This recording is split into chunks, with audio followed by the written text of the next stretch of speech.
Everybody, we're getting ready. There. Yeah, it is. Vermilion. Only you would know that. No one else around here would know that. You're good. I'd like to call this meeting to order. Please stand for the Pledge of Allegiance. Pledge allegiance to the flag of the United States of America and to the republic for which it stands, one nation, under God, indivisible, with liberty and justice for all. Mr. McCausland, please call roll. Mr. Christensen. Here. Mr. McGregor. Here. Mr. Modrak. Here. Mr. Nagel. Here. Mrs. Roll. Here. Mr. Scalzo. Here. Mr. Spicuzza. Present. Mrs. Turner. Here. Mrs. Dobos. Here. All 9 members present. Thank you. I'd like to remind the public that you can call in for public comments at 412-851-6911, or you can go onto the website and fill out the Google form for us to read your comments before the meeting.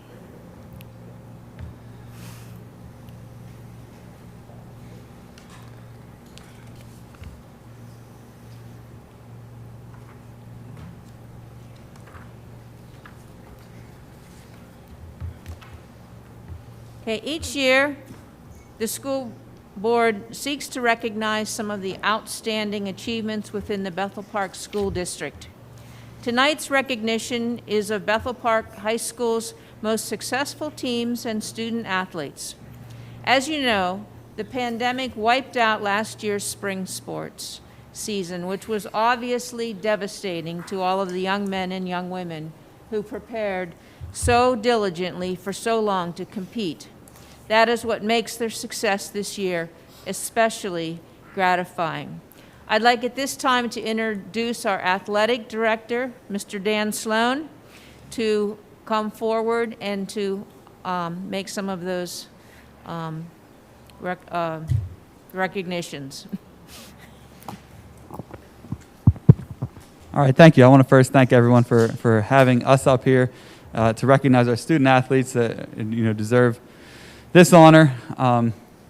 This has been a different year academically, athletically, we all know that, but a different year is much better than no year, which these spring student athletes had last year and didn't have their season. So to rebound from a season where they didn't have to the accomplishments that we're about to recognize now, I'm glad that we're able to be standing here and to have them here with us and come on up and introduce themselves. So the first team we'll recognize is our baseball team, who this year won the PIAA State Championship. Very good season for the boys.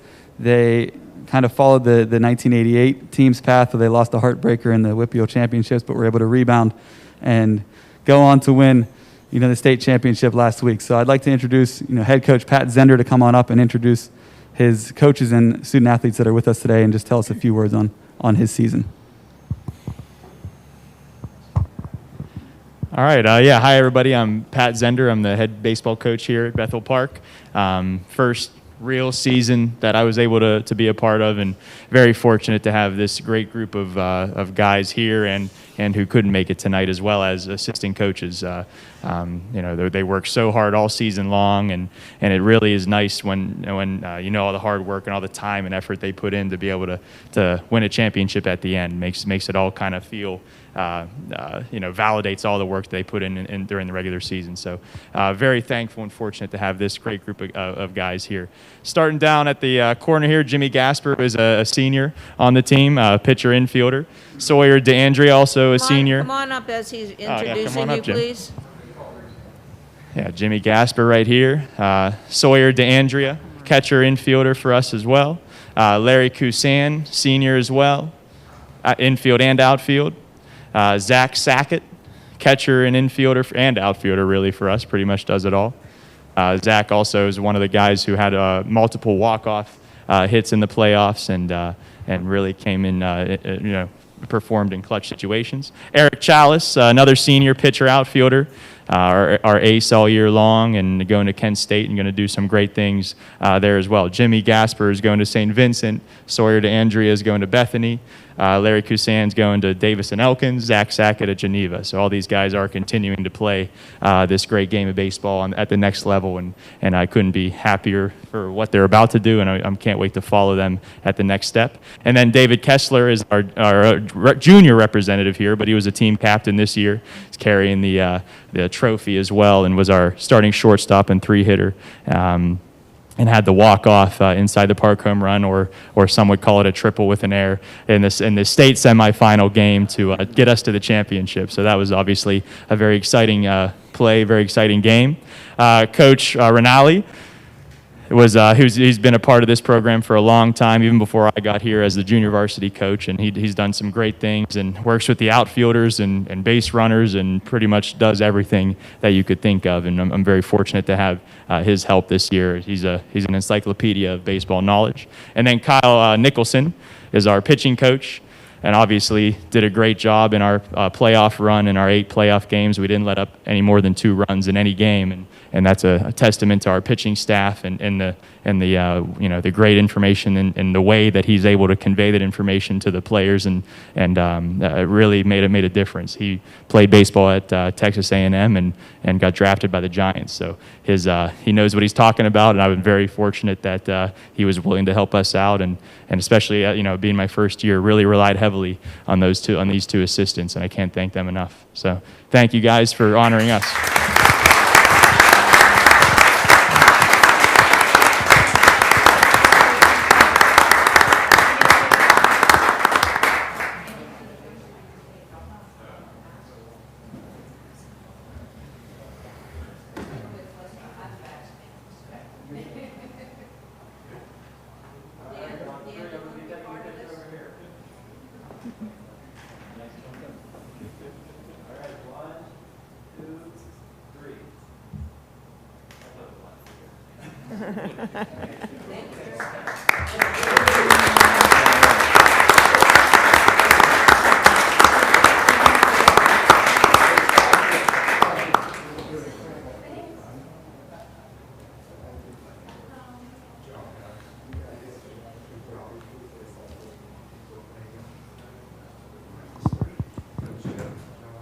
All right, our next team we'd like to recognize, they did something that no other softball team in the history of Bethel Park ever did, and they won us our first WPIAL championship in the sport of softball. It was a fun season. They went undefeated throughout, and they just did great things. A great group of girls.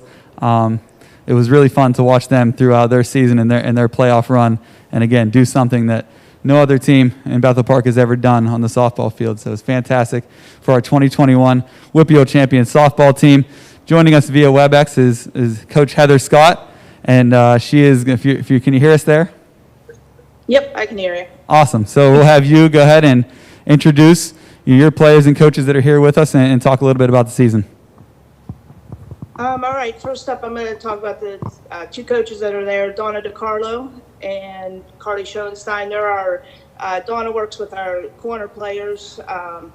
She does all our bookkeeping and all the odds and ends, and Dawn is the mother hen of our team, keeps everything together. So, and Carly, she works with our mid infielders and hitting. I can't thank these 2 ladies enough. And behind me, if you could see, it's my daughter G. She does all our stats and just helps out along.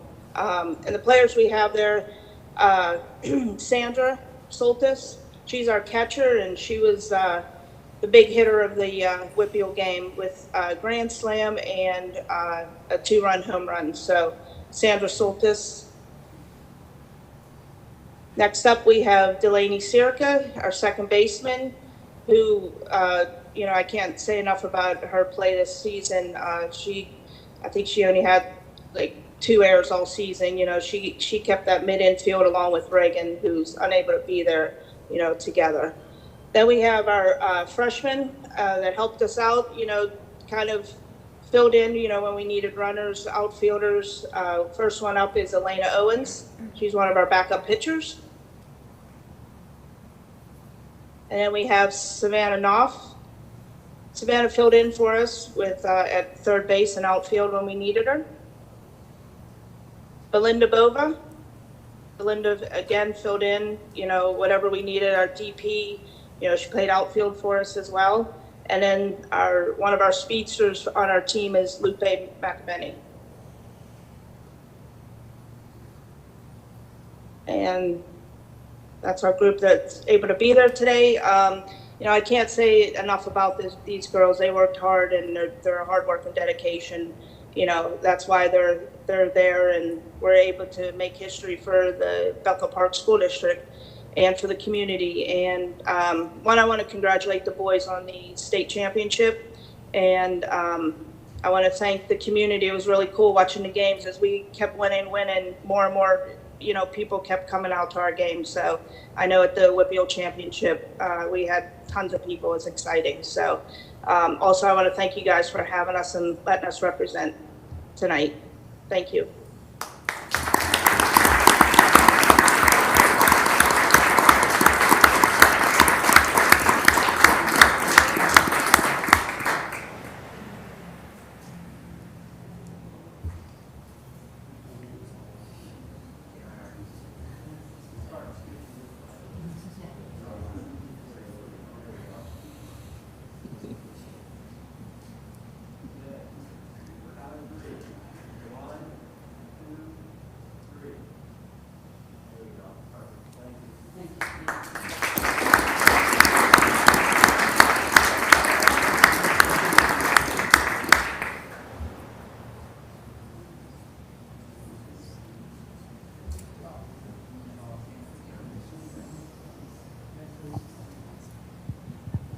Thank you, girls, and congratulations. That gives our two teams that brought home Whippeal and PIAA championships. The next three individuals we're going to talk about, we're able to do things on the individual basis and bring home a Whippeal championship. And the first one I want to bring out here and recognize is Megan Malecki, one of our pole vaulters, and Coach Mark Jacobs. Come on up. Megan won the Whippeal championship in pole vault this year, and I'll have Coach Mark Jacobs talk a little bit about her season. Thank you. First, congratulations to softball and baseball for amazing seasons. Megan, so what can I say about her? Not only did she win the Whitfield Championship, she set and reset our school record 4 different times this year in the pole vault. For those of you who don't know, she improved it by a foot, where 1 inch is like a mile. So the fact that she improved it by a foot is just amazing. Her work ethic, determination, like they said, she lost her junior year because of COVID, but most people don't know she lost her sophomore year because of an injury. So going into this year, she had not competed at an outdoor meet since she was a freshman. And she went on to win the WPL title because of her work ethic, determination, and overall student of the event. Pole vault is one of the most technical things in all of sports, and she took that to heart, constantly practicing, watching film of herself and others to see where she could improve on. Always willing to listen to advice from others when a lot of people would be like, no, I know what I'm doing. I'm not changing anything. She was never willing to do that. During COVID, she built stuff in her backyard to practice. She even told me one time that her mailman thought she was going to pole vault in the middle of her street when he was delivering the mail. So she really has that work ethic down.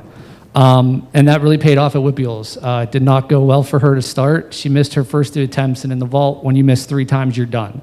So she was down to 1 attempt, or her career was over. Cleared it, went on, cleared up, I think about, 5 more heights, and something like that.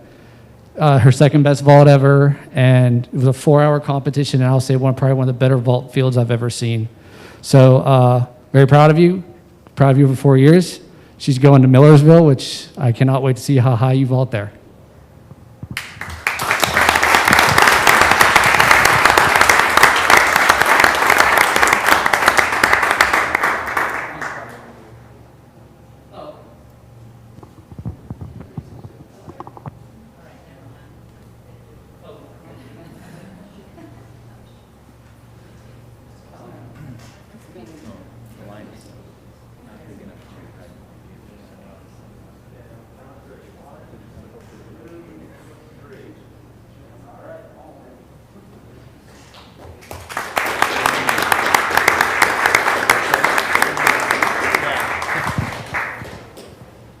All right, our next champion we're going to have come up here is in the sport of rifle. We're going to have Travis come up. Travis's coach is out of town this week, so I'm going to talk a little bit about Travis's season and my vast knowledge of the sport of rifle.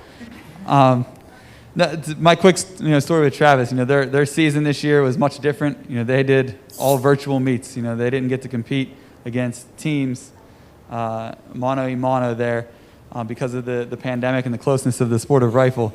So where a lot of athletes use the competition next to you to be better, you had to do a lot of internal motivation to get going. So Travis had a great season that again led to the Whitfield Championship. And quickly last year, as my Travis story, is our coach, Coach Benedict, got sick the day of the individual Whitfield Championships, and we obviously want our team to go. So myself became the rifle coach for the day. Again, vast knowledge of the sport of rifle here. Our coach really that day for our kids that were shooting, our 5 individuals, was Travis. Travis came along, and he was the coach. He was Coach Zeiss there and ready to go. And it led, it doesn't surprise me that seeing what he did as his peers were shooting last year to then come up and win a Whitfield Championship his senior year was fantastic. So congratulations, Travis. Would you like to say a few words? Yeah, our first match this year that was actually in person was Whippeals. Like he said, all of them were online, so the first one that really got into your head was Whippeals. And it was a pretty good match. We also made it to states as a team, and I made it to states as an individual.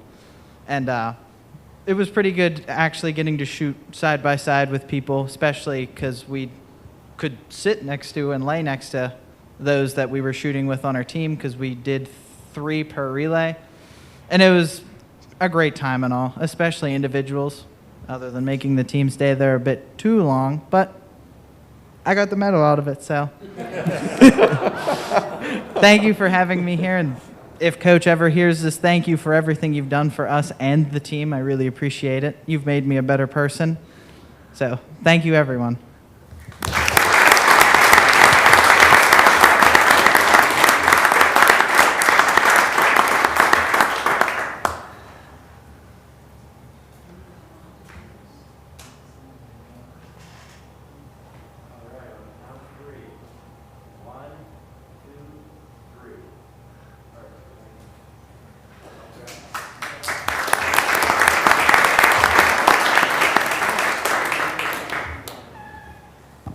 All right, our last student-athlete champion that I'd like to bring up here is Mia Gorman. Mia's coach also is out of town, could not be here, so I'm going to speak a little bit on Mia's season.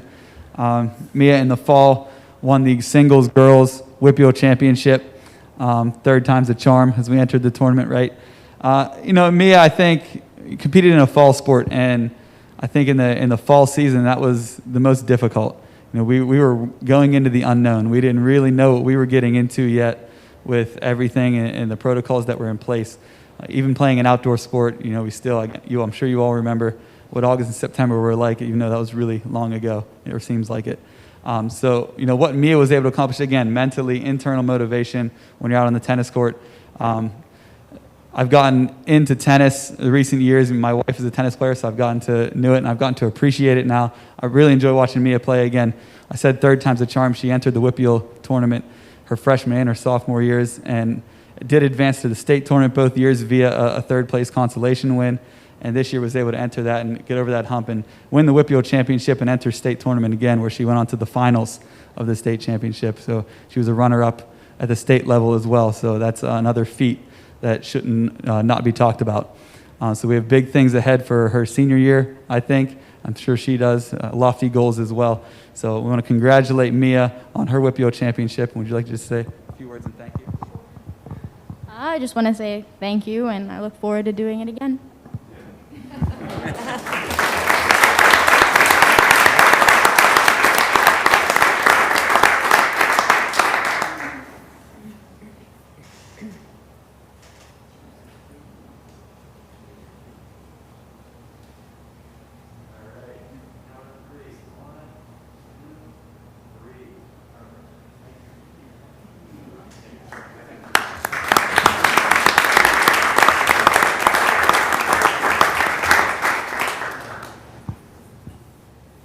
And again, just one last thank you to everyone for having us. Again, the recognition for all these individuals is fantastic through a very trying year, athletically and academically. So congratulations to you, and look forward to next year. Enjoy your summers. Thank you. And finally, we also have, we wish to recognize a very recent Bethel Park alum, Anthony Pusateri, who was recently named the Steele Center Student of the Year. Pusateri, a culinary arts student, was chosen over hundreds of other students. Chef Adam Micah nominated Anthony for the award, and said it was an honor to have Anthony as part of his program because he's such a hardworking and dedicated student. Please join us tonight to accept his recognition as the Steele Center for Career and Technical Education Student of the Year, Mr. Anthony Pusateri.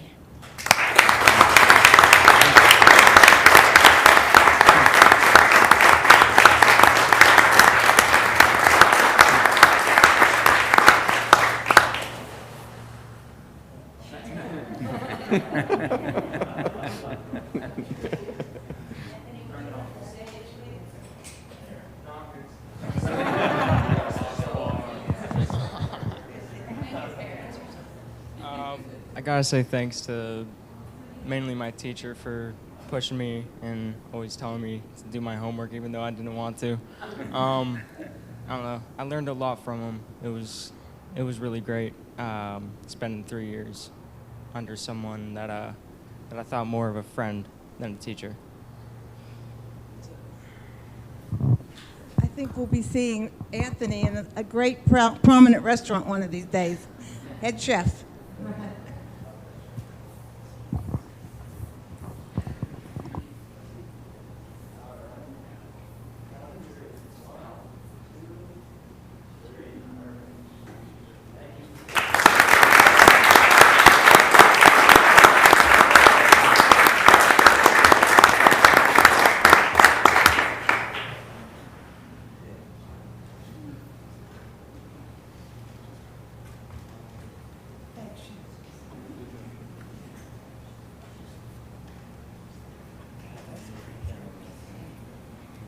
That ends our recognition of the athletes and the Student of the Year for this particular meeting. Again, congratulations. We are so proud of all of you, and good luck in the future.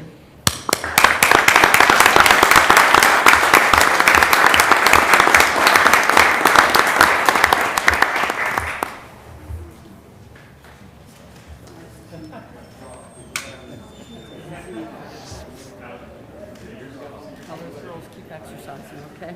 I miss them. I miss them. Oh, really?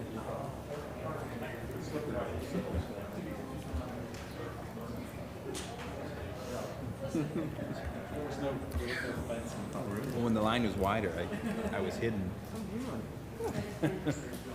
Bye-bye. Thank you.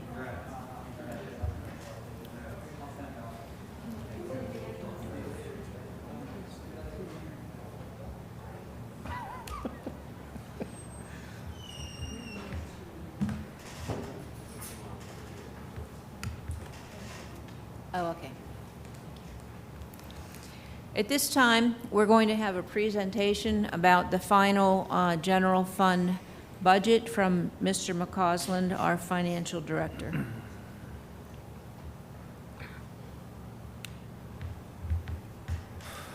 Thank you. Tonight, I'm going to go over the final budget numbers that are on the agenda to be approved tonight, and you'll also be setting the millage rate tonight for the next tax year starting July 1. So tonight's budget features revenues of slightly over 94 million, total expenditures of 94.6. You will be utilizing $642,812 from your fund balance to balance this budget. It does represent a 7.5% increase in spending. However, it needs to be noted that a lot of that increase is represented through ESSERS funding, additional ESSERS funding. If I adjust for the additional ESSERS funds, the increase is closer to 3.6%. If you have questions during this, just ask away too, feel free. This is the tax assessment is a 3.5% increase, which is the PDE maximum index increase. The increase will be 0.7618 mils, and it will generate an additional revenue of $1.95 million. Your new tax millage rate then is 22.5272 mils. You can see how much a mill brings in there. A bond mill is about $2.5 million. I did want to note with the tax assessment increases being recommended tonight that this really is also a recommendation of our external auditors. When they did our audit the last year, we're recommending that we increase the millage to keep pace with the costs and to recover from a tax cut that was done in 1920. So we're still trying to catch up from that cut that was done a couple years ago. This chart really shows that difference. You went several years without a tax increase, and then in 1920 you had a significant cut in the tax rate, and then over the last 2 years you've been slowly building back to that level. You're still not back quite to the level you were at 2015-16, so you're still playing a little bit of catch up from the prior year's lack of tax increases. This gives you a comparison with every school district in the Allegheny Intermediate Unit, and you can see that Bethel Park ranks pretty much in the middle of the districts in the county as far as millage rate goes. This is a comparison. We've been doing a lot of strategic planning in the district, and we included the school districts that are most similar to us across the state and where our millage ranks in comparison to those districts. You can see that we are the lowest among the comparative districts right now.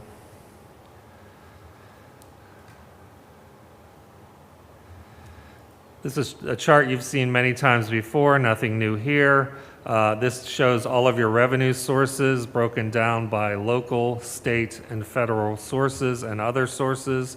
By and large, the majority of your revenue comes from local sources. Almost 70% of your budget is funded locally, and of that, the majority of that is from local real estate taxes, a little over $55.5 million from local revenue taxes. Major expenditures, again, nothing new that we haven't talked about in prior budget workshops. Personnel makes up 75% of your budget, or $71 million. That is the salaries and benefits for everyone who is employed by the district. Medical costs rates are up 10%. PSERS contributions are going up 4%. You can see the other major expenditures broken down there: debt, tuition, IU services, supplies, and utilities. In this budget, there are several staffing changes that you should be made aware of. The district does anticipate the retirements that are being replaced. There are 3 teachers, 8 paraeducators, a technology director, and the director of pupil services. The district does anticipate retirements, a part-time nurse, a maintenance position, and a mid-year retirement of the assistant superintendent, which are not planned to be replaced. We have done a realignment, as we talked about before, of the security personnel. We'll be eliminating 1 police position, but increasing 1 security guard. The new realignment does provide security for all of the buildings, all the elementary buildings and the middle school and the high school as well. So every building will have a security personnel stationed at it next year. And then additional positions that are being added. There are 2 assistant principals at the high school, an assistant athletic director, a director of secondary curriculum, and then 2 teaching positions are anticipated to be possible hires because we're trying to keep the student-staff ratios at the elementary schools somewhat equitable. We're making some capital purchases in this budget. We're leasing 1,400 new Dell laptops. Mr. Wait, McCausland? you got Sure, I'm sorry. Dr. Walsh, can you clarify? Can you go back? Sure.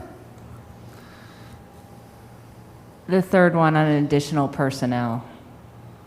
Director of secondary Right. curriculum. Right, so the the board is entertaining a motion tonight to approve 2 job descriptions, one for elementary and one for secondary curriculum or Director of Elementary Education. These are new positions, realigning the central office to divide our instructional leadership, curricular leadership into elementary and secondary positions.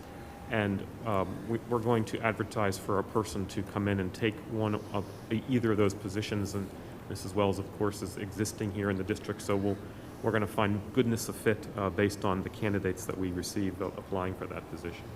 So it's not technically a secondary Yeah, it could be one curriculum or the other. director?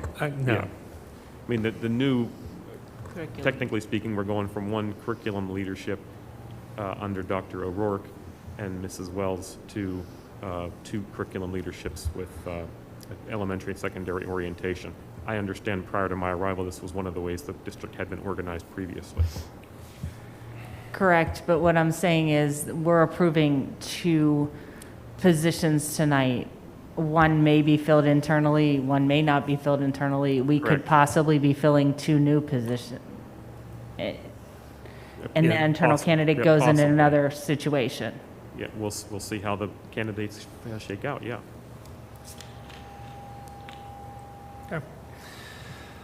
Capital purchases, we're purchasing 1,400 new Dell laptops for students in the high school. We're replacing 300 Chromebooks at IMS. We are also doing some summer capital improvements with the replacement of cafeteria flooring at NAMS, the replacement of the gym floor at IMS, and installing a new HVAC air handling unit at the IMS gym. We do have long-range plans that are being developed for capital projects so that we can keep things moving toward improvement. We have a number of different items, and I'll be talking about it a little bit later under the capital reserve budget. Also, we have now put in place a replacement cycle to keep technology refreshed every 3 or 4 years within the district. Wanted to talk a little bit about the COVID relief funds we've received to date, so that everyone's aware of how that money is being utilized and has been spent to date. We have received a number of different allocations over the last 2 years. We received the original PCCD grant for COVID relief in the amount of $282,000. We received a smaller grant for Safe Schools under COVID relief in $115,000. A very small grant for pre-K funds, a little under $5,000. Special education mitigation grant at $12,000, and then the ESSERS 1, 2, and sometimes it's called ESSERS 3, but it's really the American Recovery Plan grant, and those amounts were much more substantial. Some of them were in excess of $2 million. So a total of $4.1 million that we'll be receiving over the next 3 years. The next slides kind of break down some of the limitations on how this money can be spent. We do need to remember that these are one-time funds that will fuse to your budget. They will not be ongoing items. So we are very cautious to use them for purchases that are needed to get us through the coronavirus pandemic, and then moving forward to make sure that our buildings are environmentally safe and up to date. Mr. McCausland, how Yes. much of the grant money has already been? We'll go through each one Okay. separately. For the first one, the PCCD grant, which was $282,000, this grant has been spent. Most of it was spent on remote learning software with Schoology and some of the other remote platforms that we used in the last year. And the bulk of it was used for most of our cleaning supplies, our PPE, plexiglass, those types of things. The Safe School Grant, $115,000. This money is spent as well. There was a weight room sanitizer that was put in place so that we could keep the weight rooms clean and sanitized. Again, remote learning software at $72,000. And then the other ones were some sanitizing. We sanitized the student uniforms for the athletes. And as well, we had to purchase some technology for the non-publics because a portion of that money had to be allocated to non-public schools. The pre-K grant was used for classroom supplies, mainly PPE supplies for the pre-K students. That is all spent as well. The Special Education Mitigation Grant is being used for personnel costs. They have special ed department identified students with measured learning loss over the past year, and they are providing additional tutoring and support services for those students. That's started in the spring and continues through the summer to expend those funds. The ESSERS 1 grant is pretty close to being spent. I think there's still some final things that have to come in, but you can see the breakdown of how that $192,000 is being spent. We hired additional bus proctors during the pandemic, additional social workers and SAP liaisons. We purchased some books and book bags for grade K. Additional learning software was purchased.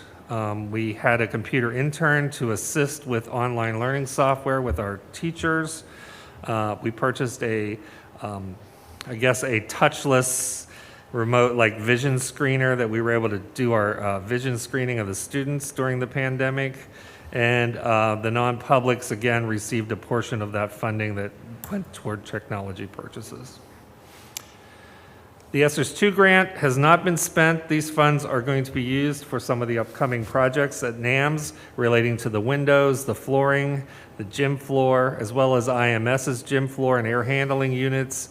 There are some air chiller replacements. So the bulk of this money is all going to go to building repairs, to upgrade HVAC systems for some of our buildings that are in need of some of that desperate repair. We may end up using some of the American Recovery Plan money as well.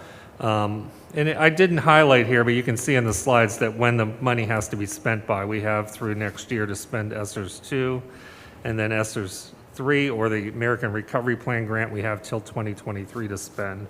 The one thing that's different about the ARP money is that 20% must be spent on identified learning loss with students.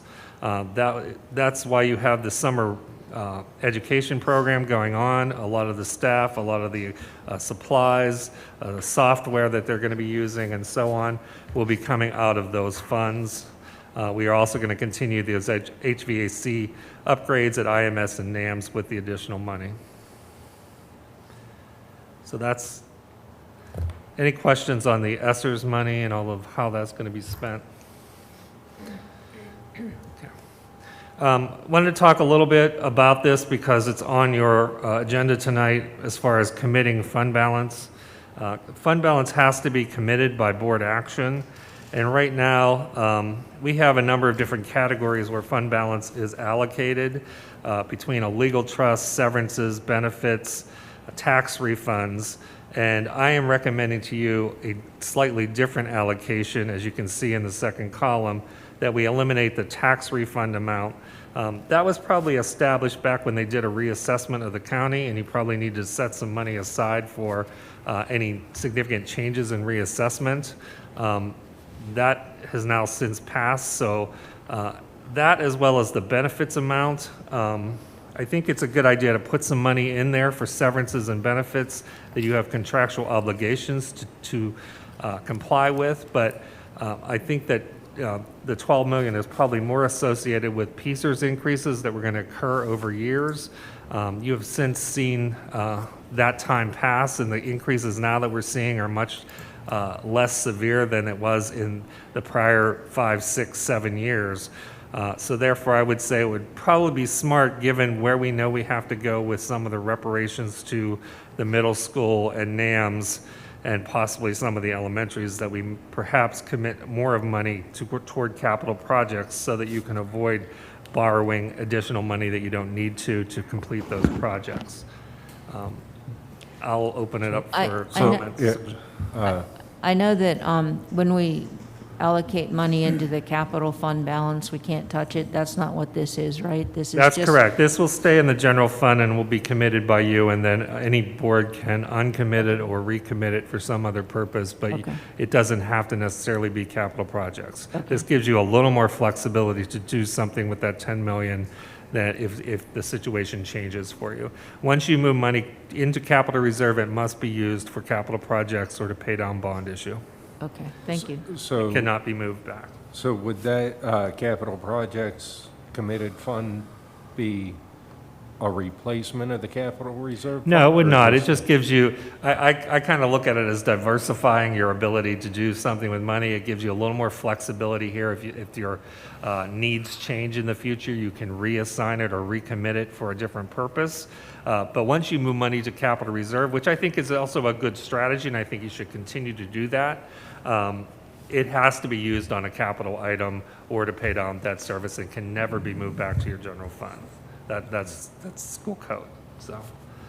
So I think this is a good, I mean, this is a great move. We've seen the things that were earmarked for PSERS and some of the retirement points. I mean, they haven't been touched in many years. So this is, I think this is really aligned with where we have to spend money over the next couple of years. And to your point, Mr. McCausland, it'll avoid us from having to go out and borrow, whether it's through a bond or through a, you know, additional millage increase or anything like that. So that's a great move. The things that I have been seeing in just the last week, I think, or since we reviewed this last, is that PSERS is under federal investigation. Do you see any risk that we may have to start upping our contributions there again because of how PSERS have been managed? I don't see an immediate risk. I think there's a lot of, that's really revolving around the management of the funds and the types of investments they were making. So I'm not sure that financially there's as much concern as how they were managed and how they directed different funds. I don't know that there's a real panic that there's a loss of money there right now. But I think that's really the concern, is looking at that board and how they manage that. Right, yeah. Well, anyway, earmarking it versus moving it into the capital fund gives us the flexibility down the road anyway if our PSERS contributions do go up. But I mean, they're already at what, 34% or something like that? 35. So 35, so I can't. Yeah, Mr. McCausland, I do have one question. Yes. Wow, that's really loud still. I'm going to sit back further. No, it's good. Yeah, on an earlier slide, you shown a 4% increase in PSERS. So as part of that moving the money and the tax increase, et cetera, did you take the money from the fund that we already had established to pay for that increase of 4% of the PSERS money? I did not. Is there a reason why we didn't do that? No, but having not a real good idea of what that line item was there for, I wasn't sure whether it was there for PSERS or whether it's there to pay your future obligations for health care for retirees. I think it was actually both. Okay. But, you know, I mean, we are going to have a tax increase, it appears. So, I mean, if we had some money sitting there that we had allocated for that, I would have expected us to use that money. And I guess that just is a little confusing to me. That's certainly something that you could do in future years, but it is going to be an ongoing operational item. So it's difficult in those cases where you're going to pay PSERS rates year after year. If you use that fund balance for that purpose, it's probably not as prudent. I think when people put that aside, they were trying to build a stopgap so that if they couldn't raise millage enough to keep the pace with PSERS, that they would draw on those funds. But at this point, you're able to keep pace with that increased cost. It's probably not a good idea, because if that money's gone, then eventually you're building in a huge tax increase down the road. So long term, it's probably better to use that for one-time retirement payouts for retirees that aren't going to continue forever down the road. So that's why I reduced that amount. It's a strategy we'll look at moving forward, but I think when you put money aside or you put it in capital reserve, and I think it's one of the things that we're talking about in strategic planning, we need to have a good 5-10 year plan on how that's going to get utilized. Yeah, obviously, as a board member, and as future board members and past board members, there's the continuity factor is really difficult to understand, and so what someone might have done previously may not be what's necessary in the future. I get that, but it just seemed to me that we were taking one side and pushing it to another side. You know, I understand your explanation. I do understand your point. When I asked the similar question a year or so ago, the response was just what you're saying, and that the increase in the PSERS had always been, in a sense, budgeted for within the budget. And then this was the stopgap if we needed it, you know, for whatever reasoning later on. So it's a similar answer. Yeah, I really view that benefits line item more for retiree benefits now than PSERS increases. Any other questions? Just quickly, there are 3 line items for assigned fund balance. You have money, this money was originally allocated within the capital reserve fund. If you remember when we spoke with the auditors, it really is not appropriate because these are not capital items, these are operational items, and it's okay to plan for the future purchase of these, but they are now in the general fund in assigned fund balance for the future purchase of copier replacements in the district and for band uniforms in the district. And you can see we add to that every year, still at the same level you were adding in prior years. We had 100,000 for copiers and 5,000 each year for band. The thing that's dramatically different there is what you're budgeting for your deficit spending, the drawdown in your budget. Last year you had almost $5.5 million deficit. This year it's only $642,000. The Capital Reserve Fund, very quickly, has a beginning fund balance of $9.7 million. We anticipate transferring in $505,000, and we project interest income of about $8,000. The expenditures are listed there. You already approved the purchase of the buses that are going to be replaced for next year. There's some security equipment upgrades with cameras and servers. There's additional architectural services related to the paving projects that we're doing that don't fit into the ESSERS model, and fencing at the bus garage, as well as some sign replacement that we spoke about for the admin and IMS school. Those are total expenditures of almost $1.2 million, which will leave you an ending balance at the end of next year of about $9.1 million still in capital reserve. Doug, where did we put the turf replacement? I'm sorry, what The replacement? turf replacement. We had that in the capital fund because we have so many turf fields. Yeah, and it's some of them are still coming sitting due. in capital reserve Okay. in the fund balance. There's still $910,000 Okay. sitting for capital reserve for turf replacement. There's still almost $775,000 for bus Okay. replacement. We have 1.5 allocated for paving projects, and then there's another 5.9 million that could be used for any other types of replacements. I just listed some items. Those aren't specific, but just some idea that there is quite a bit of need to upgrade some of the things in some of your middle school, elementary schools, and we're also doing some work at the high school as far as some water issues that exist. And that's it. Questions? Thank you, Mr. McCausland. You're welcome. Appreciate the detail. Could I please at this time have a motion to adopt the agenda for business items? So moved. Second. Moved by Mr. Nagel, seconded by Mrs. Rule.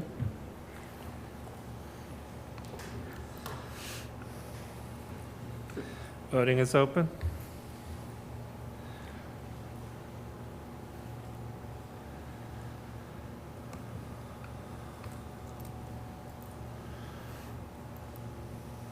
Motion carries. Can I have a motion to approve the minutes of the regular meeting of 5/25/21? Motion. Accept. Moved by Mr. Modrak and seconded by Second. Ms. Turner. Voting is open.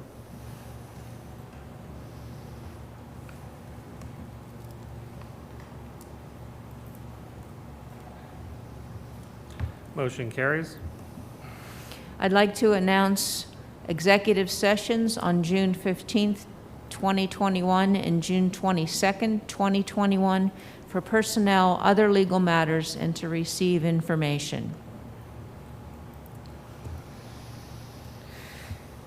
At this time, we have Mr. Gian Varghese, who would like to introduce himself. He is one of the new SGA representatives. We had the other one introduce herself, Mia, at our last meeting. Mr. Varghese? Hi, everyone. My name is Gian Varghese. I am a sophomore going into my junior year this upcoming year, and I'm really excited to work with all of you guys and just take notes. So, thank you. Thank you. We'll anticipate having you part of the meetings once August begins and student government starts up again. Thank you. Anything for the solicitor's report? No, I don't have anything this evening. Thank you. Committee reports at this time. Mr. McGregor, do you want to update us? Sure. At Pathfinder, they're in summer mode right now, so every summer they go ahead and evaluate the buildings and come up with, every year types of maintenance projects, as well as tabling some projects that they would like to get to. Of course, with the uncertainties of cost, with, construction materials, everything involved with that. So some of those are on hold right now, but it was a nice, productive meeting last week. Thank you, Mr. McGregor. Mrs. Rule? I'd like to report that the AIU is in the process of hiring a new technology director. The person that they are looking to hire came from Upper St. Clair, and he's been with North Allegheny and South Park, comes with good credentials for instructional technology and as director of the technology departments.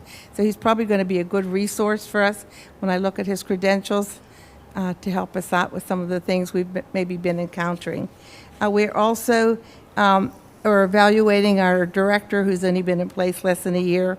So we're going through that evaluation process. And also we're finishing up the strategic planning there. And our new DEI director gave a workshop on equity in the workplace. So that was something new and ongoing now. And looking at Steel Center, our vet tech program was so successful. We have 40 applicants. We had to close it. So it really is off to a great start. Also, Which program was that? Our vet tech. Oh, vet tech. Okay. And Dr. Walsh and I will be meeting with the director this week. And then we also have a meeting which we have calling all the superintendents of our schools, which are 12 of them, and the board, and we will be discussing what Steel Center should be looking like, what type of buildings, because it hasn't anything been really done for 50 years. And programs have changed, and we're adding so many new things, so we need to look at the building and look at the programming. So we will now have all the superintendents and the board together, which will be a real interesting meeting. So that'll happen this month also. So that's it for Steel Center. Thank you. Thank you. Mr. Fierst and I participated in a meeting this afternoon for One Tree Pittsburgh, and we've already planted trees at Neil Armstrong in this past spring that are in the process of starting to grow already. And the plan is for more trees to be planted in the fall at Memorial. I believe there's 47 trees to be planted on the border of the ball field. Correct, somewhere in that range. Between the ball field and the residential Yes. area. And then the next one is at IMS. There's a variety of trees going to be planted at Memorial, but at IMS, they're going to be pitch pine trees that are right above the softball field, between the softball field and the IMS parking lot. And those are actually already slated for either October or November to be planted. The primary date's in October, the rain date is November 9th, I believe. Yeah. And then there are 76 more trees that they have to plant, and we're trying to decide as the Shade Tree Commission whether they're going to be on school district property or municipal property in one of the parks. But it's been a very successful program so far, and we're excited to work in conjunction with One Tree Pittsburgh. The Recreation Board has been meeting, and a couple dates I'd like to announce. There are going to be flea markets this year at Christ United Methodist Church, and they are on the third Saturday of every month. The fireworks show occurs this weekend on June 26th. You cannot travel to Millennium to be at the park, but there are lots of locations around that area where you can watch the fireworks from, including Lowe's and St. Germain's Church and Cool Springs and different places like that, that you can go and look and watch the fireworks it's a 25-minute show. There's also plans being made for the Community Day Parade, which is going to be on Saturday, September 25th, so you can mark your calendars for that. And I think there are projects going on throughout the district, throughout the borough, for the parks to be have improvements made to the equipment in all of the different parks and so forth, and that's an ongoing process. And the car cruise intended to help the Recreation Department this year is not going to be in conjunction with Community Day. It's going to be on Sunday, September 5th. I think it's called Rev 'em Up.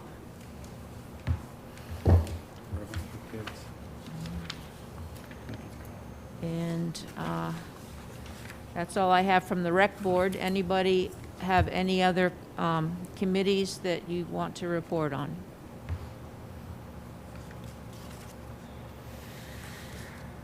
Okay, Superintendent's report.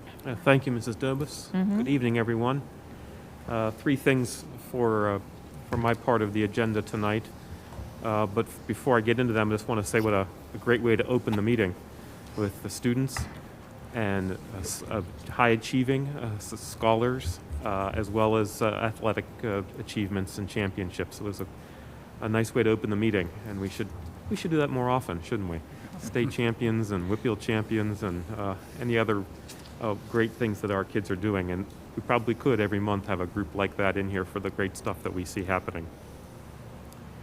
One of the items on the personnel part of the agenda tonight is accepting the retirement of one of our administrators. And so if you'll indulge me a moment, I'd just like to share with you some of the achievements of Lori Sutton, who's retiring as our Director of Special Education.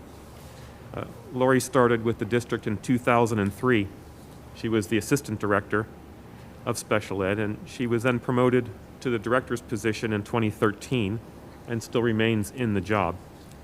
Over the years, Lori was instrumental in the writing of grants, helping with crisis management programming, supporting students in early college enrollment, working with the process of yearly Miranda Award, and participated in multiple events at Pathfinder, Auberly, Watson, just to name a few of our related service providers.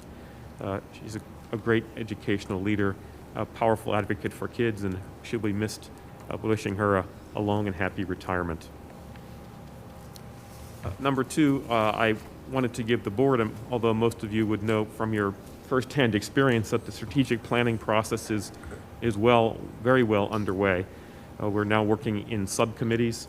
Each of the subcommittees is charged with focusing on 3 to 5 goals, long-range goals for the district to focus on over the coming 3 to 5 years. We anticipate that the committee work will wrap up towards the end of summer, at which point we'd like to kind of coalesce those goals and get some community survey input on which of those goals would be the highest priority for us to focus on. And then the board should have this plan ready for approval by early fall in October, public posting and approval in November. It's what the best part about the process is the amount of community involvement already in place. Each of the subcommittees has students, staff, and community members participating with input, feedback, and that will continue again and expand to the larger community for a survey towards the early part of the fall. And finally, we have 2 staff members and Dr. O'Rourke who are going to talk to us about some committee reports. The board knows that each year we engage certain departments, certain levels in analysis of our curriculum programming. The department's got to spend that year studying to a self-study and benchmarking and data analysis and deep dive into their programs. In the orange folders at your tables would be the written reports from the committees that had been meeting this year. Dr. O'Rourke will speak to those written reports and then introduce our faculty that will talk through their part of it. Thank you, Dr. Walsh. This year, starting in January, we had the opportunity to meet with a committee of teachers K through 12 for science and social studies. As they had worked on Fridays, they were able to establish standards that they wanted to, that we needed to address through that process, and then also a review of, similar to what we would be doing with our strategic plan of looking back, looking around, and looking forward, and making sure that what we are providing our students as we move forward is meeting the needs of our students in preparation of whatever is next. With that being said, I'll speak first of our science committee. Our science committee met on Fridays. With me today is Mrs. Walsh and Mrs. Esposito. Both of them are elementary teachers, and Mr. Cristofano is online as a high school facilitator for science to answer any questions that you might have with their process. Basically, what each group had done is we met all together as a K through 12 committee, and then broke off by levels, elementary K through 4, middle school 5 through 8, and then the high school 9 through 12. That we would come back periodically and touch base with one another and then move forward. The elementary program reviewed different opportunities. We had used Asset Science in the past. If the board doesn't remember that, Asset was a kit-based program that was refurbished each year, and we rented those kits. Asset left that part of their business 2 or 3 years ago, I believe, and we were piecemealing those at that point in time. So I'll let Mrs. Esposito and Mrs. Walsh speak a little bit about their process and the recommendation that they are bringing to the board as we move forward with the elementary program.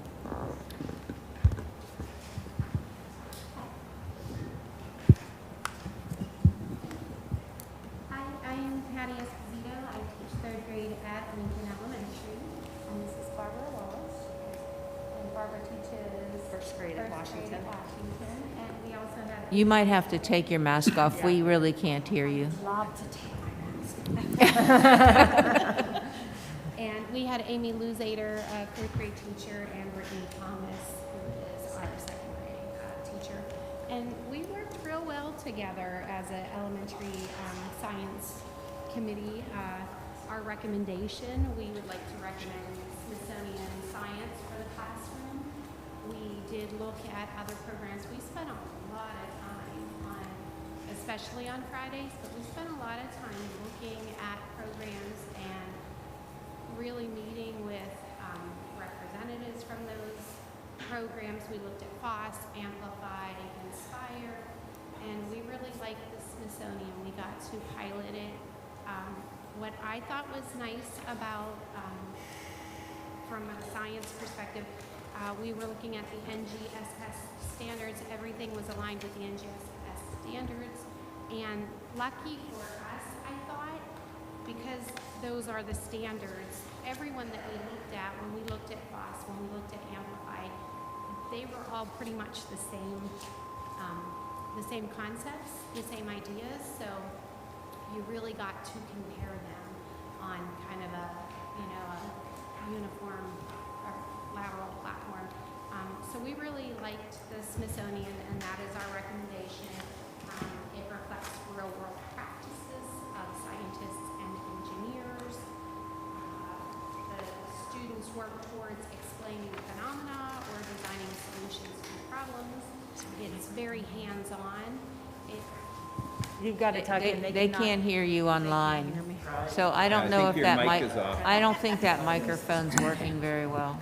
Can you Sorry, hear I me? just got 3 texts. It you is go. a There you hands-on go. program. It is a kit-based program. So very back to the hands-on science.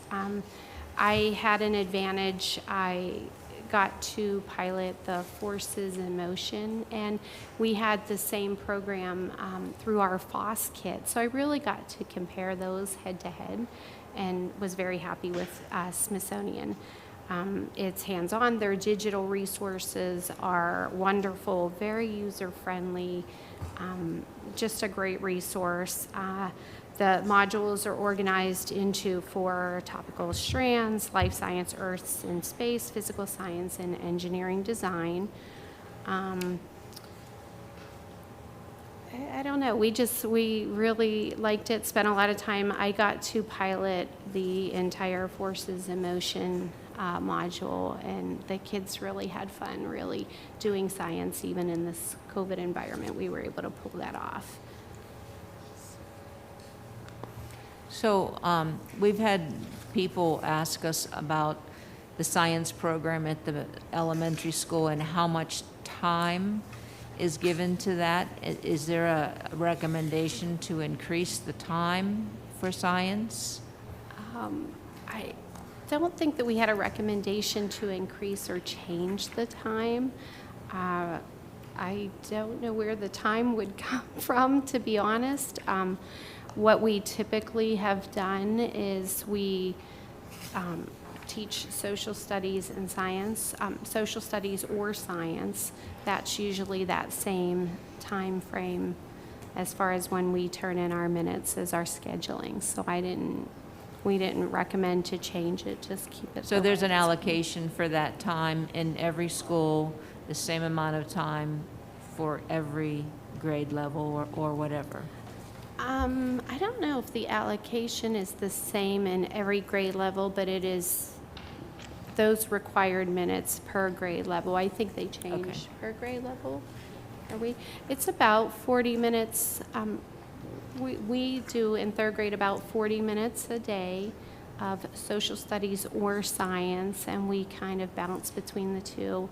And usually that's at the teacher's discretion. Some teachers will teach 2 or 3 days of a social studies and the other 2 or 3 days of the science, where other teachers have chosen to teach social studies for a few weeks and then into science and then back to social studies.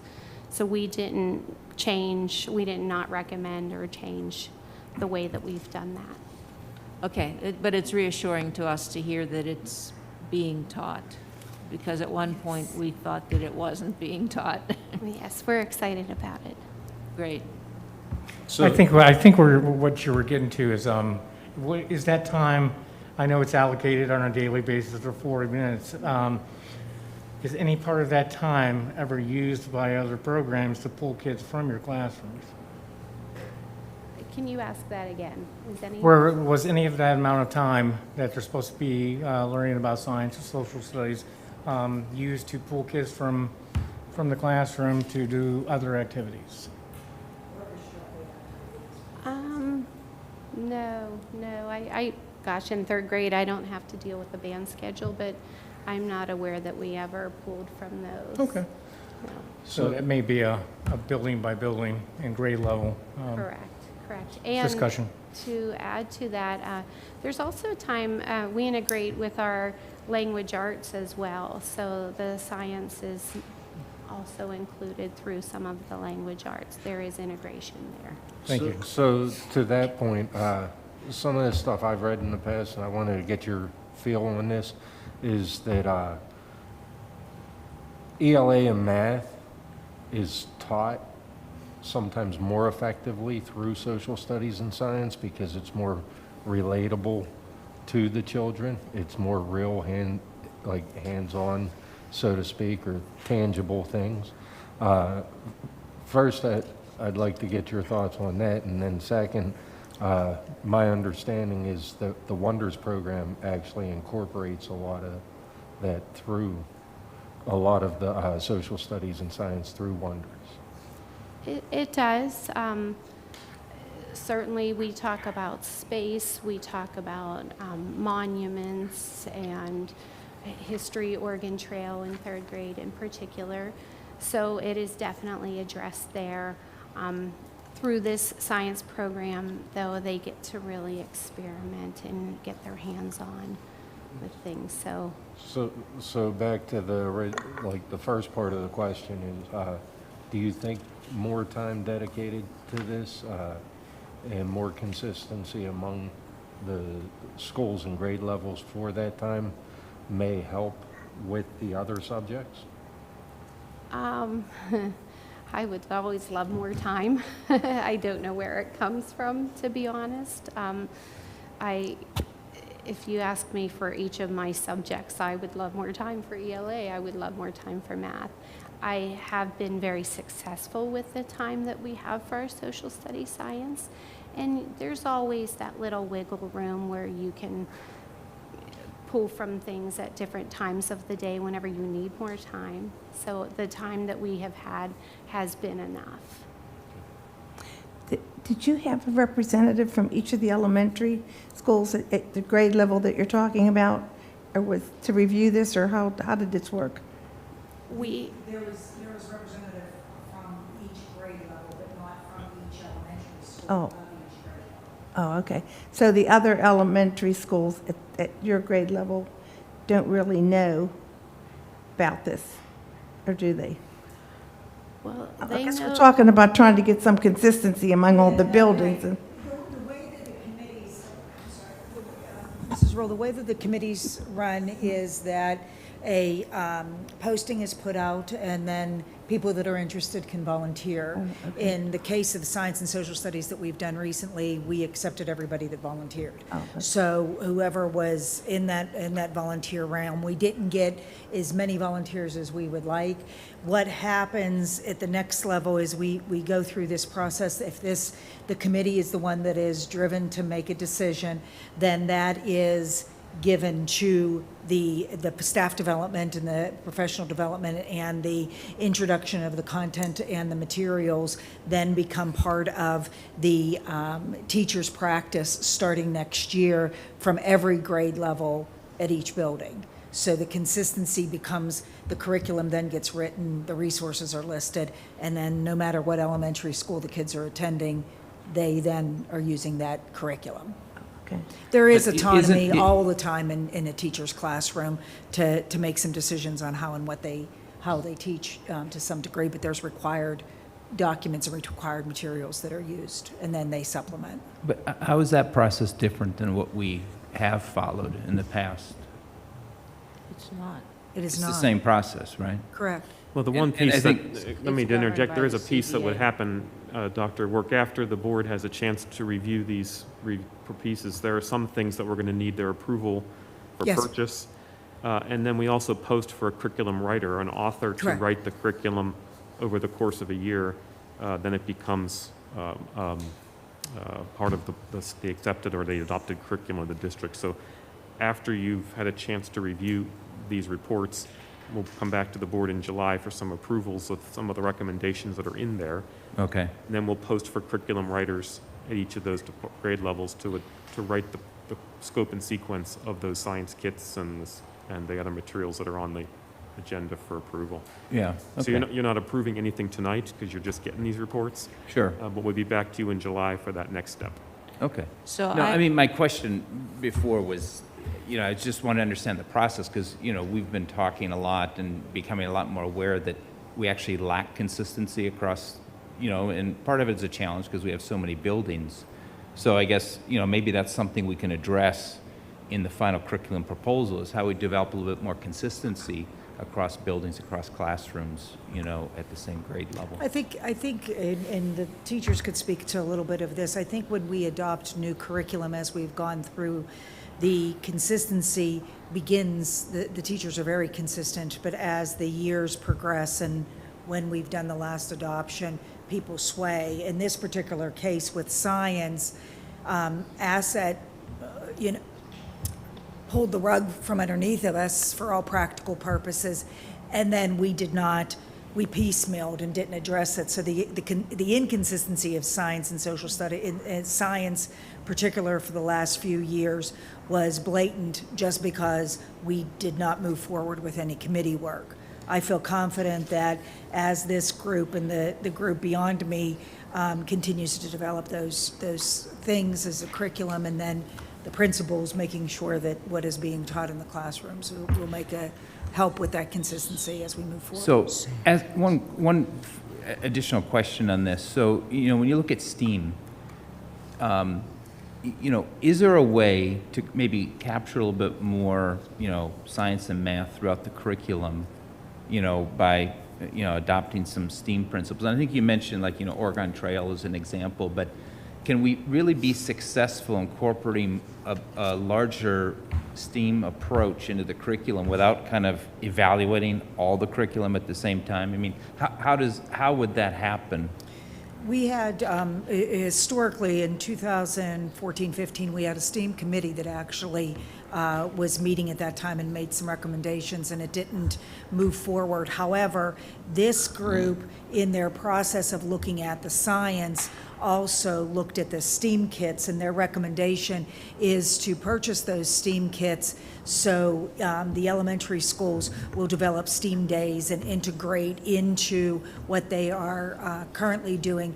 Right now in our elementary schools, a lot of our STEAM activities are being conducted with our librarians, our media specialists, with the kids, where they are incorporating computer science and STEAM into library science. But I think with this additional recommendation, that is going to get embedded in to our curriculum even further. And as I believe Mr. Nagel had said, with the connection to the non-fictional text in our ELA series with Wonders, and Mrs. Esposito also spoke of it, there are connections that are cross-disciplinary, which deepens the learning of our students as we move forward.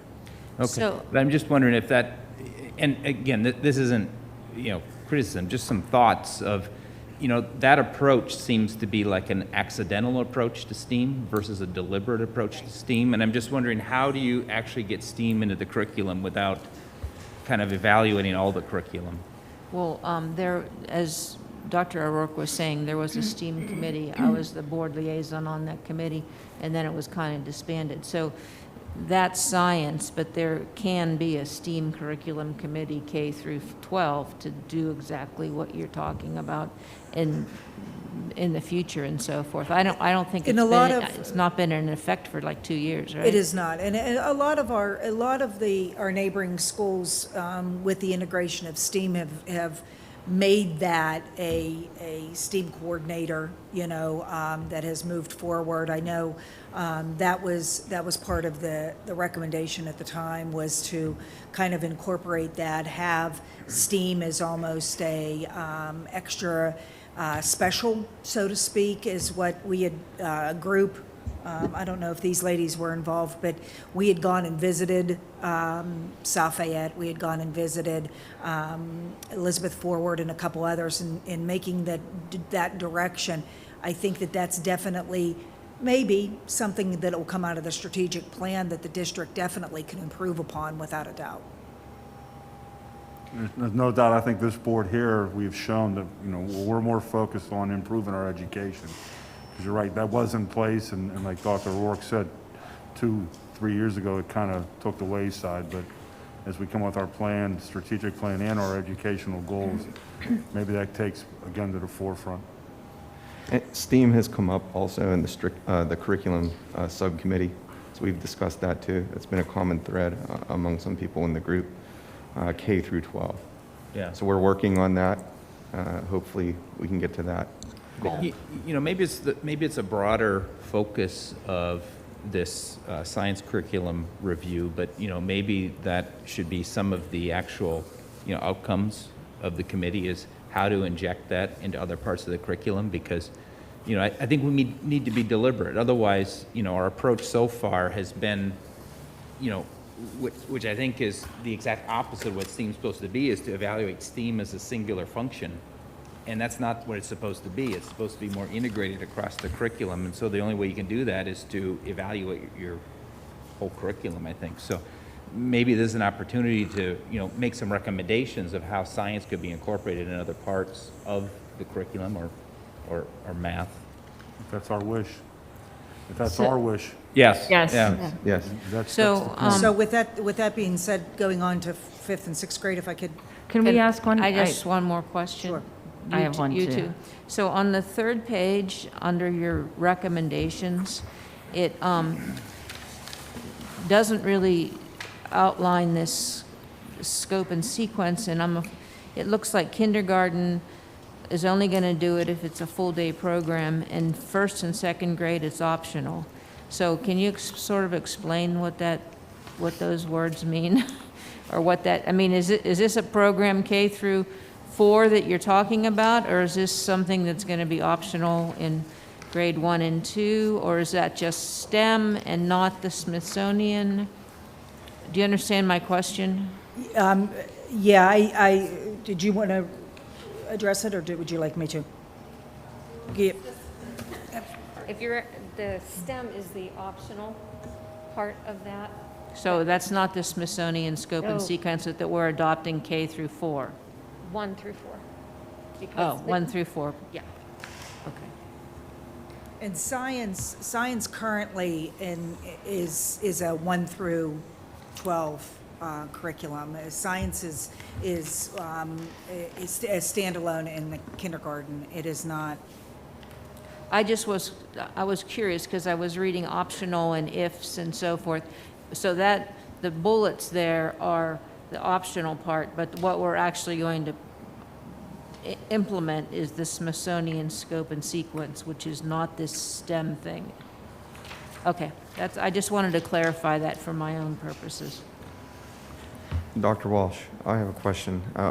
For the curriculum writing process that you mentioned a little bit ago, when someone is, I guess, selected or comes forward to write the curriculum, let's say for 3rd grade, if it's 3rd grade science, are they all alone in writing this curriculum, or is it, is it a team of 3rd grade teachers kind of coming together where there's input? Like, what is that process, or is that single teacher individually writing and building that curriculum?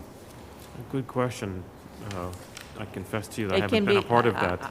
It can be either and both. It It can be depends both. on how many teachers want to step forward Typically- and share it. Yeah, or- and typically in the past, I'll be honest with you, Mr. Scalzo, it was more individualized, though I know that, especially at the elementary level, they would write and then share, but it really was ultimately a responsibility of one teacher, was the writer of the curriculum. And then, so one teacher would do it, and then everyone would follow suit?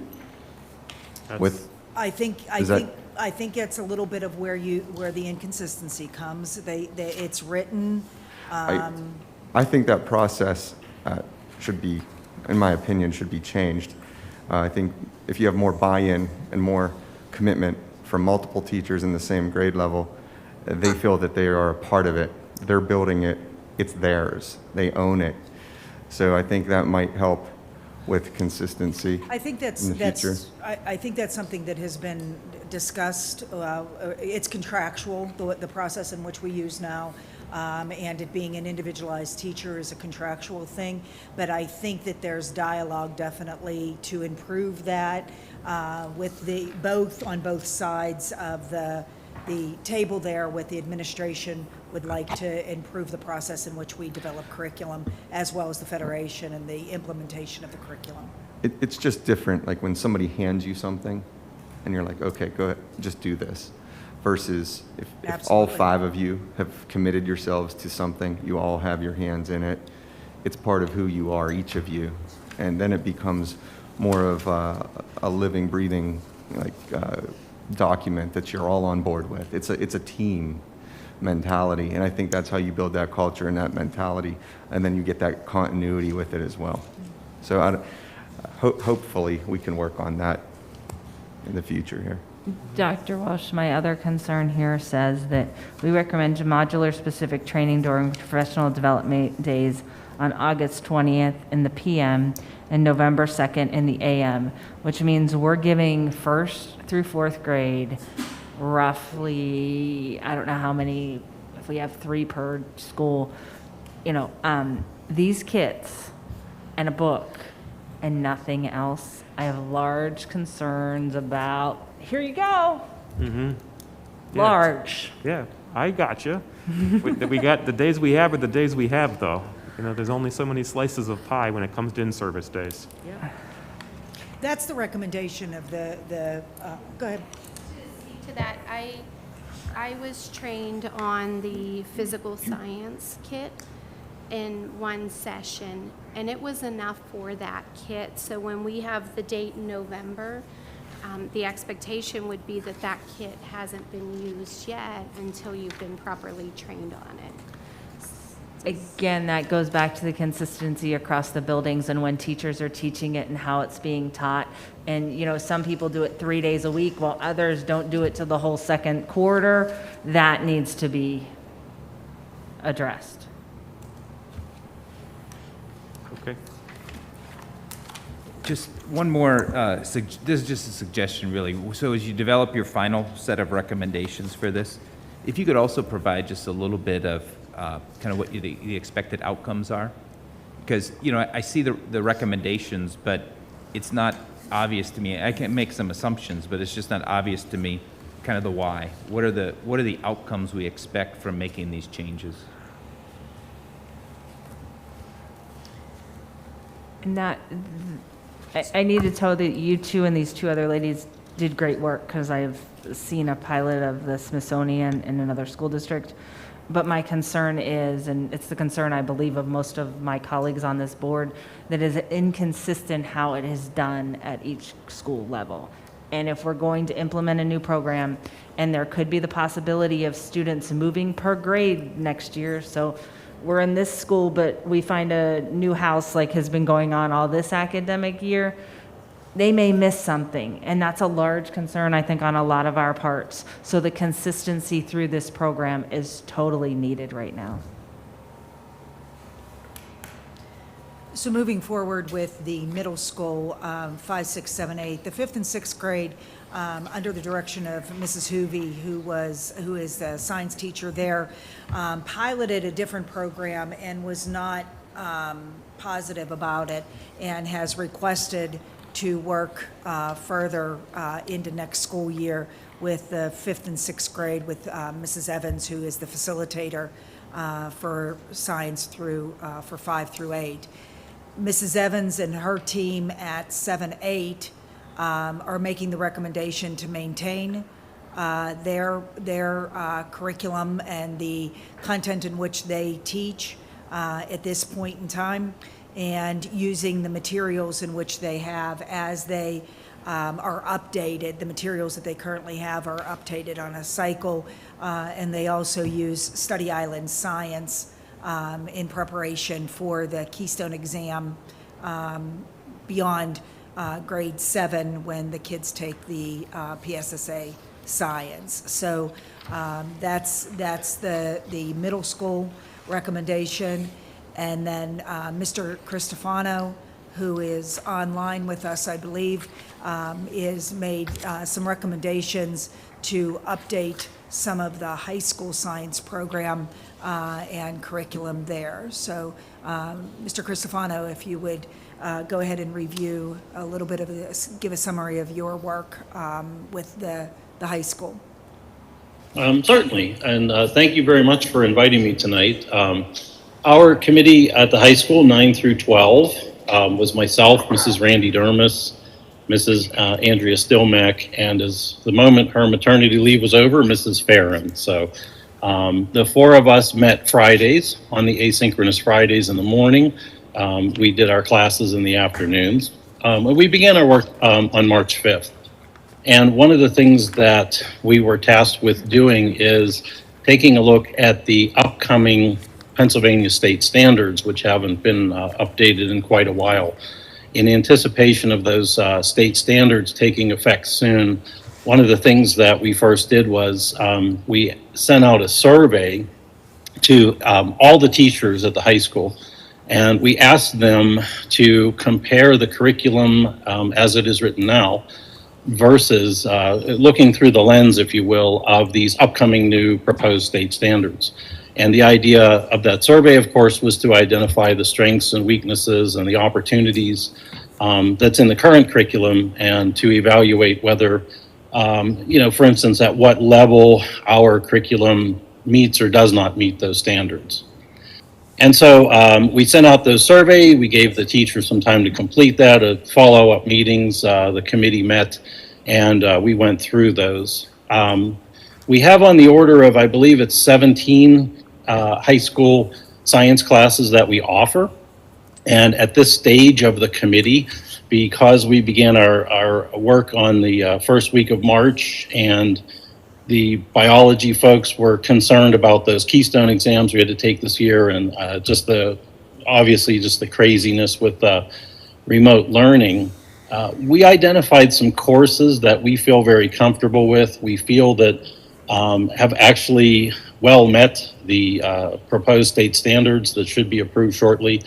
But we also identified some courses where we would probably want to take more time to look more in depth at more resources and pilot that. So what the committee finally did when the committee work, when our meetings ended in May, I believe, May 12th, I want to say, was to create a document that we named a midpoint review, because we feel the work of our committee is not finished either. That we would like an opportunity in the fall to explore additional resources from additional vendors, additional open education resources, and so on. And to that point, I will bring up, for instance, Apex Learning, something that we are using in our summer school program, will be available to us, I believe, in the coming school year. Now, our committee had no idea of that, so this is going to be a great opportunity for us to reconvene the committee in the fall to take a look at those resources as well and integrate those. So that's just something new that's come up. So I do not know what you have in front of you document-wise, but perhaps you have a copy of the midpoint review, which lists some of the courses that we had time to evaluate, and the committee felt comfortable making recommendations at this point, and the work will continue with the others. So with that, if you have any questions. So the recommendations for the midpoint review, the three areas that we have in front of us, all recommend certain textbooks, and that's what you're recommending for us to purchase this summer? Yes, at your convenience. So for instance, if you want to go through line by line, for instance, our physics course, we're comfortable with the existing textbook because that course has a lot of teacher-made resources and open education resources that we currently use. So that course, we feel, maybe you could call that one done and dusted. The honors physics class, for instance, I would just, in general, our textbooks are usually about copyright 2008, 2009. So as the remote schooling and the pandemic has shown us, the importance of having some kind of online component that goes with your learning would certainly be key. And of course, our current offerings, we're old enough not to have any of that available. So a lot of our recommendations are based on not so much buying a textbook per se, but entering this world of the online resources that, again, my kids are in college and all of their stuff was online. And so so if you look at the honors physics, for instance, there's an online component that goes with the textbook, WebAssign.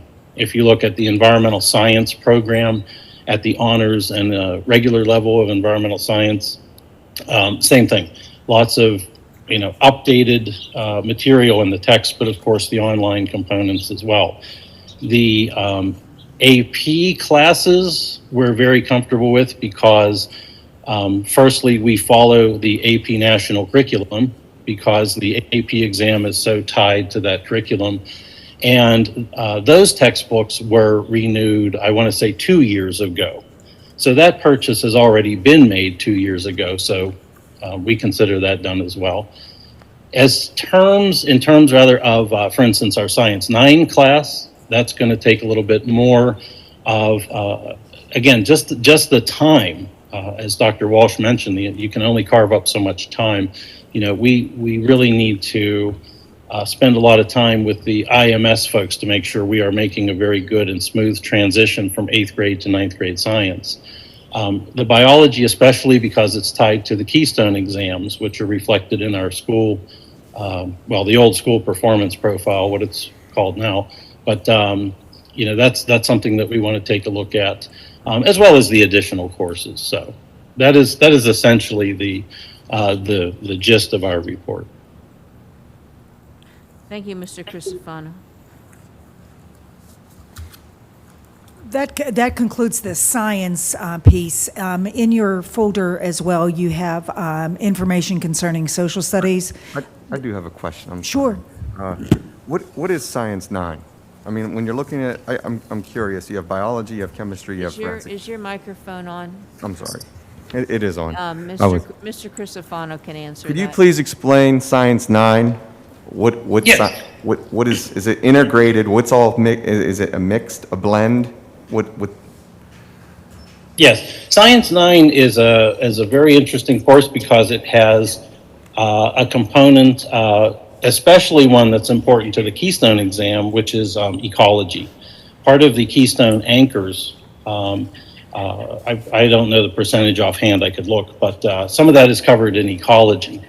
And so what we do is we teach that in Science 9 to a great extent, which allows only the biology teachers just to kind of revisit that concept along with everything else in preparation for the Keystone exam and so forth.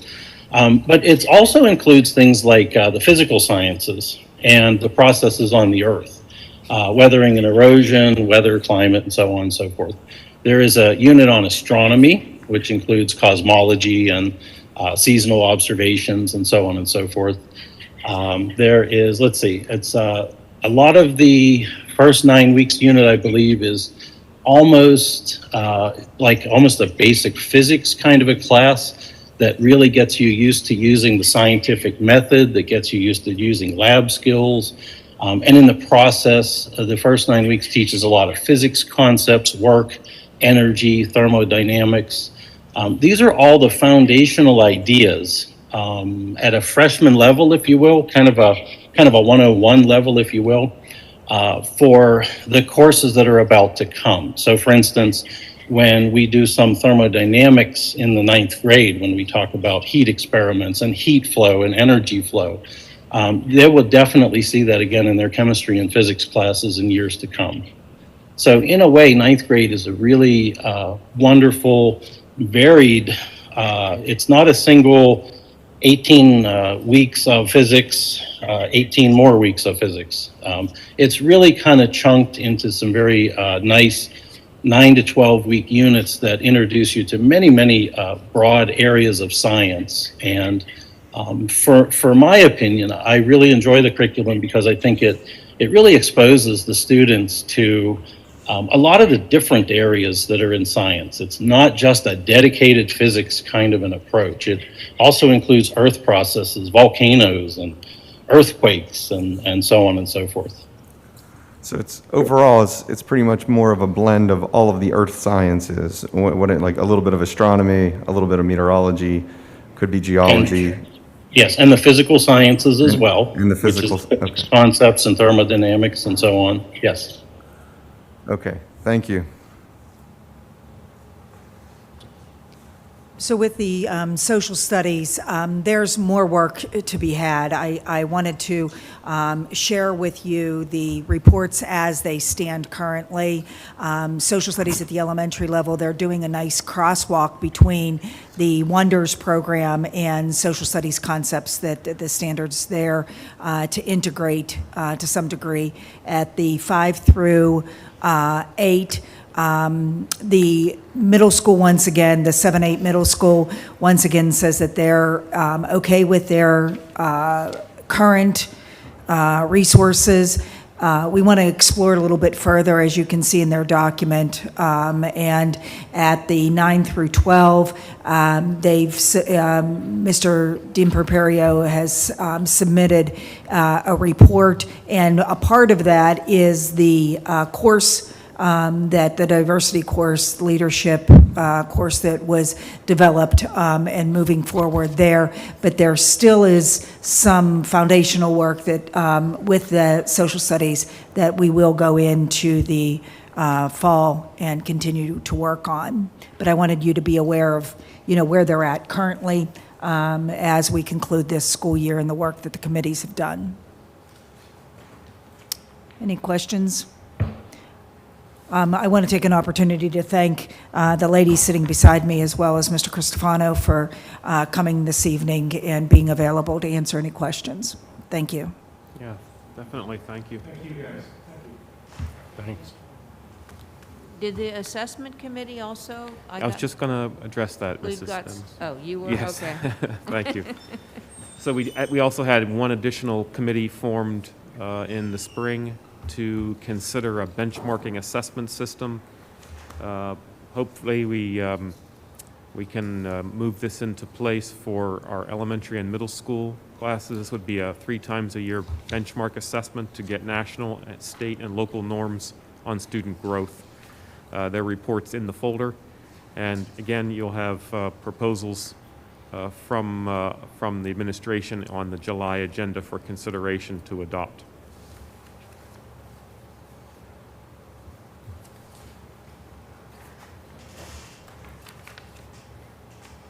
Okay. And that was all I had for my part of the agenda, Mrs. Dobbs. Thank you. Thank you. At this time, I don't see any public comments on the response form, and I have reached out to Ms. Gregg to find out if she sees any. She doesn't either. Do we have any phone calls? There are no phone calls.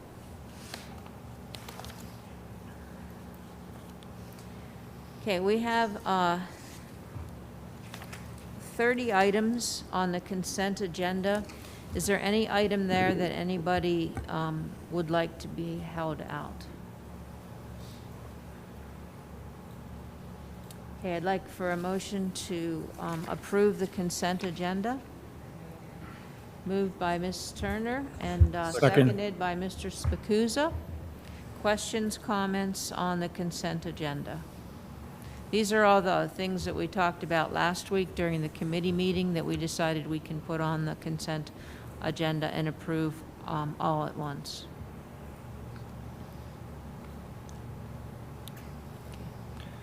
Voting is open.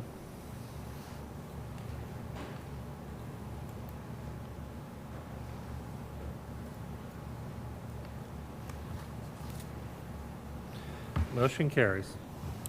Thank you. Mr. McGregor, Personnel Committee, please take each one individually. Okay, there are 8 items under personnel.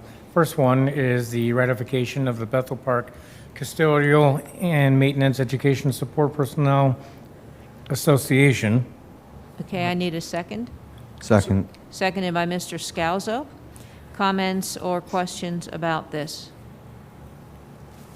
I'm just happy to report that we have a contract that we are signing tonight with our custodial maintenance crew, and we're very excited. Do you want to make any comments, Mrs. Sundell? I would echo Mrs. Dobo's comment that we're pleased that we were able to achieve resolution of the contract, and hats off to negotiating team for PSEA. it was a positive process overall, so.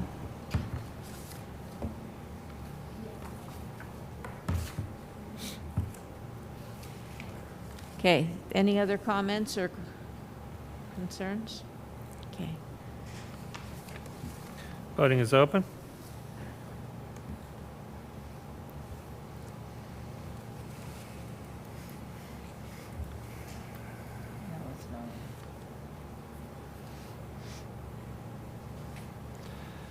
Motion carries. Okay, number 2 under Personnel Committee is the appointment of personnel. I know Dr. Walsh and Mr. Goslin, they kind of touched upon this in their prior discussions with all of us.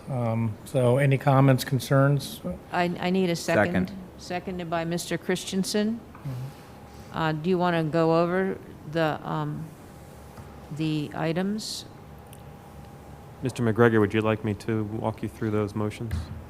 Yeah, that would be great. So there's 2 sections there. The first is administrative postings.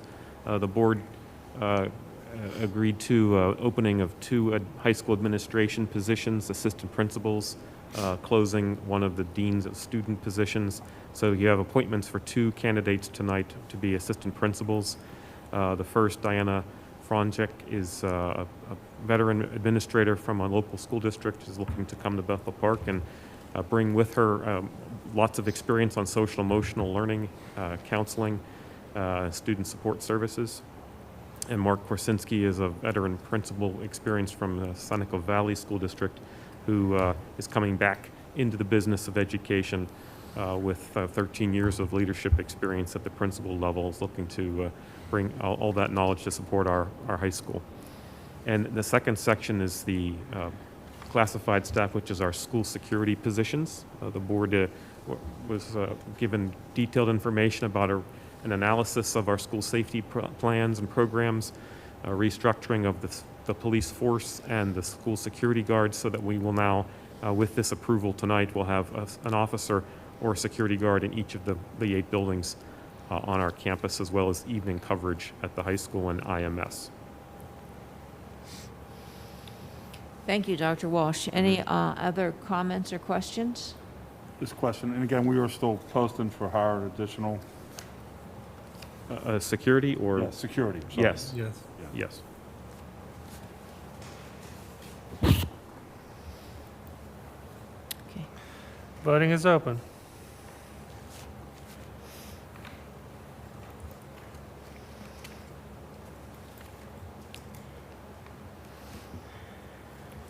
Motion carries. Okay, our third item is the approval of the 2021-22 salaries for Act 93 administrators. Okay, Second. Seconded by Mr. Christensen. Comments or questions? This is governed by our contract called Act 93 with our administrators.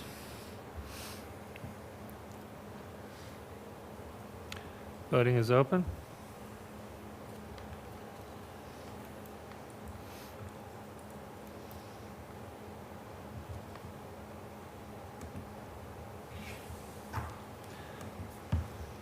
Motion carries 8-1. Okay, number 4 is the approval of the 2021-2022 salaries for non-administrative groups. Need a second? Second. Seconded by Mr. Christensen. Comments or questions on this? Was the additional person added? Because I'm not seeing it. It's added to executive content. We'll update the file tomorrow, but we put the information in executive content.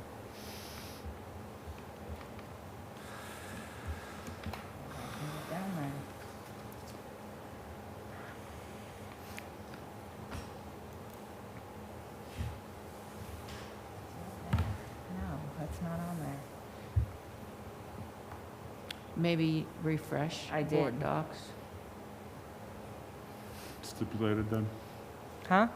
It was stipulated then. The increase for the That's, yeah.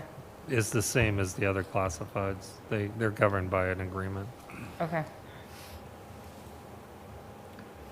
Okay, any other questions or comments? Okay.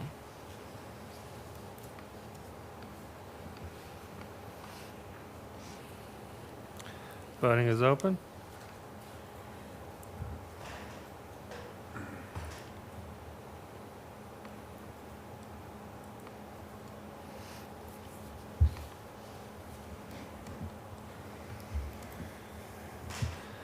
Motion carries 8-1. Okay, number 5 here, employee settlement agreement and release. I need a second. Seconded by Mr. Nagel. Questions or comments? Voting is open.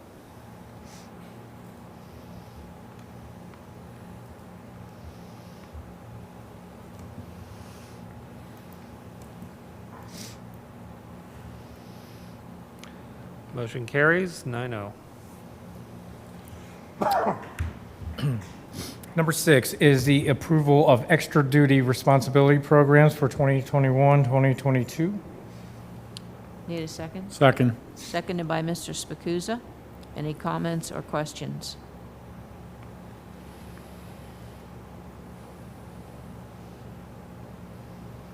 Okay, Voting is open.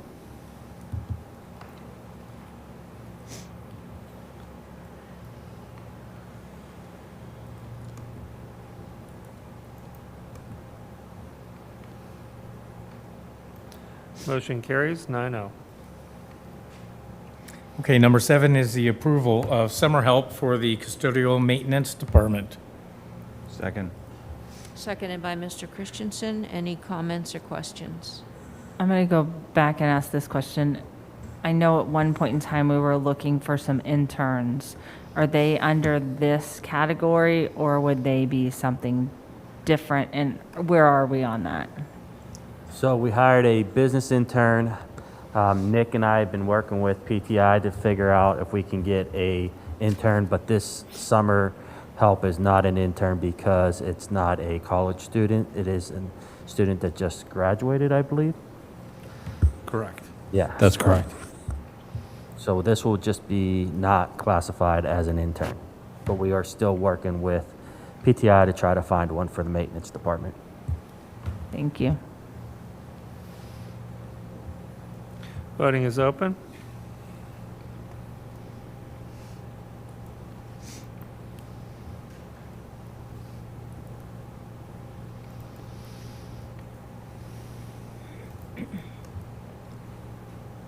Motion carries 9-0.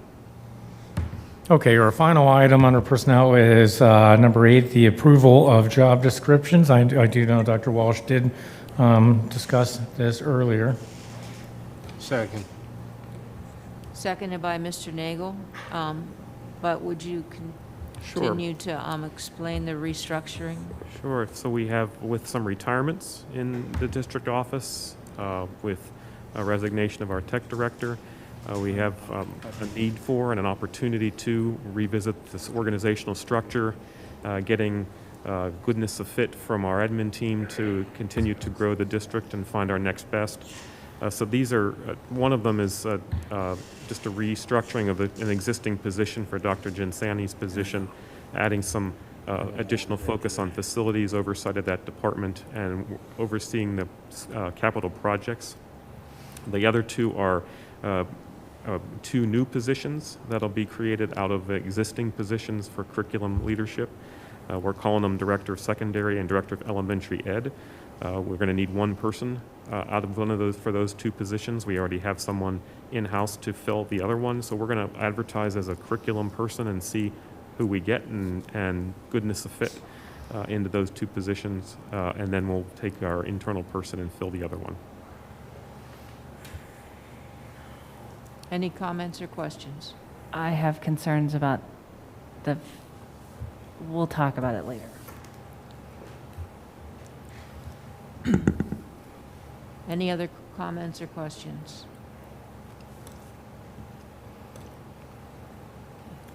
These are just job descriptions. Correct. Exactly. Okay. These are just approving the positions, which essentially kind of creates the structure we're looking for internally. Voting is open.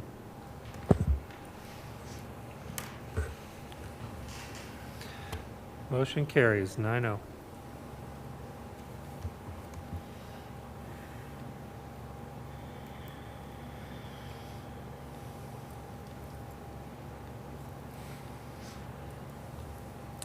Okay, thank you. Mr. Spacuzza, Facilities and Services? Yes, thank you, Mrs. Dobus. There are 8 items under Facilities and Services Committee this evening. Would anyone like any of them held out separately? Or do you want to vote them individually, or do you want to vote them as a group? I've got a couple of questions on a couple of them. These are all new to this agenda. No, I don't think all of them are new at all. A couple of them are. Yeah, a couple of them are. Take them individually. That's fine. Well, we could have discussion individually, but vote on them as a group. couldn't Yeah. we? I'm okay with that, too. I mean, if you want them Sure. held out to vote specifically, individually, right? Okay. So the first one is, So you can move them all, and then we'll... okay, I move the following 8 items. Item number 1, payment for architectural services. Item number 2, purchase of HVAC units. Item number 3, purchase of replacement barrier gates at the high school. Item number 4, high school window cleaning. Item number 5, purchase of replacement fencing at Bethel Park High School. Item number 6, exploratory excavation work at Bethel Park High School. Item number 7, purchase of carpet extractor. And item number 8, payment for engineering services. Second. Seconded by Mr. Christensen. Comments, questions about these items? So my question is actually on number 6, the excavation process. There are 3 bids given to us. I'm guessing we're going with the one that's for 13-1. That's what it says in the motion. Correct. Oh, was there a huge scope difference between the other 2, or? Everyone was explained to dig down 25 feet, and whatever measure you had to take to step that out to make it safe for shoring, that was called for. And in all 3 quotes, they were spec'd out between a 10 by 10 by at least 24-foot hole. Okay, thank you.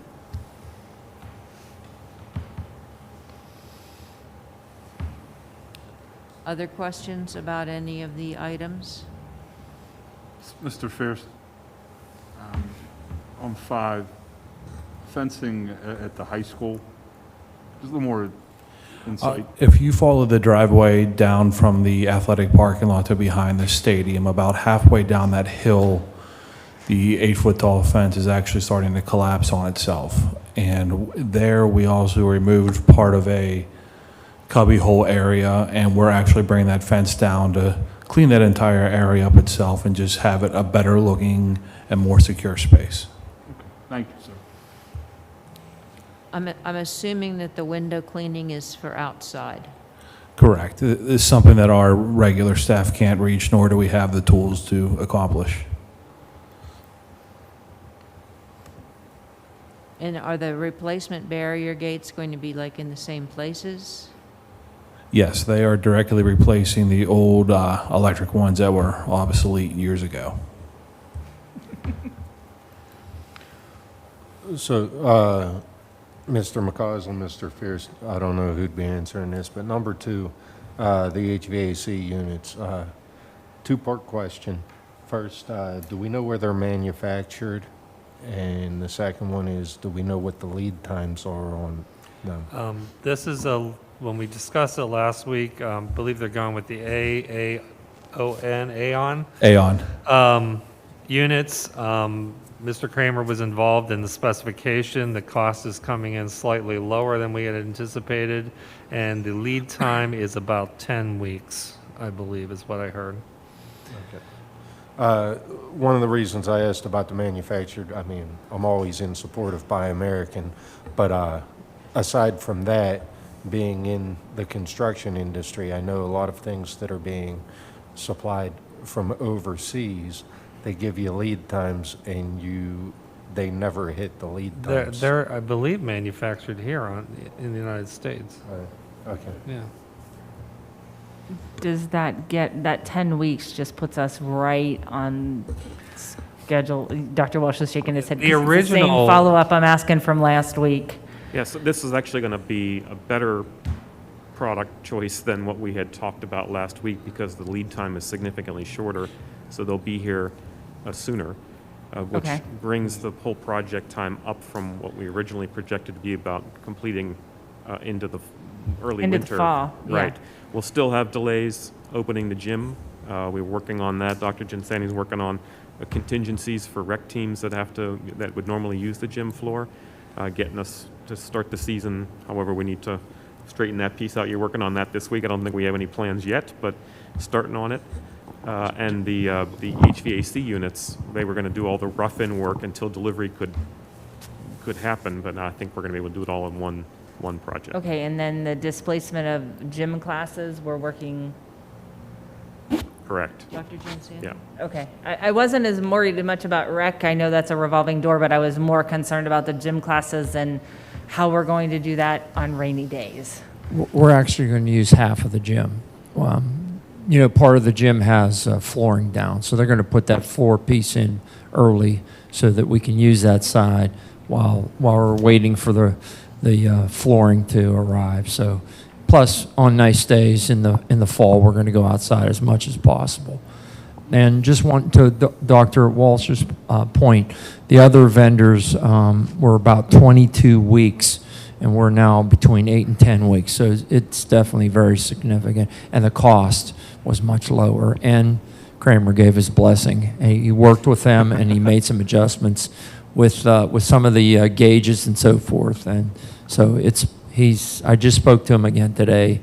He's very pleased with where it is right now. Okay, and these are going on the roof. These are not On the correct, roof. like we talked about. Yes, not underneath, inside. They're going up on the roof. And Hayes Design has looked at the structural piece to ensure that there'll be a little bit more bracing added, but it's able to hold those two units. As long as Mr. Kramer and Mr. Fierce can fix it, I'm okay with that. There you go. The one thing that's not on here yet is the board's conversation last week about a commissioning agent. And so we're asking for proposals from 2 or 3 alternatives to Tower Engineering and to Hayes that would commission, in other words, inspect the product to make sure it's the one that was specified for the job. Okay. Okay? Thank you. Any other questions on items 1 through 8 under facilities? Thanks, Russ. Okay, Mr. McCausland? Voting is open.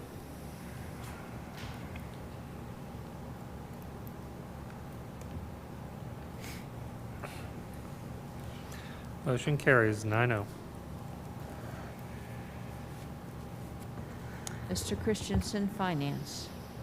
Under the Finance Committee, item number 1, I move to adopt the 2021-2022 General Fund Budget Resolution. Second?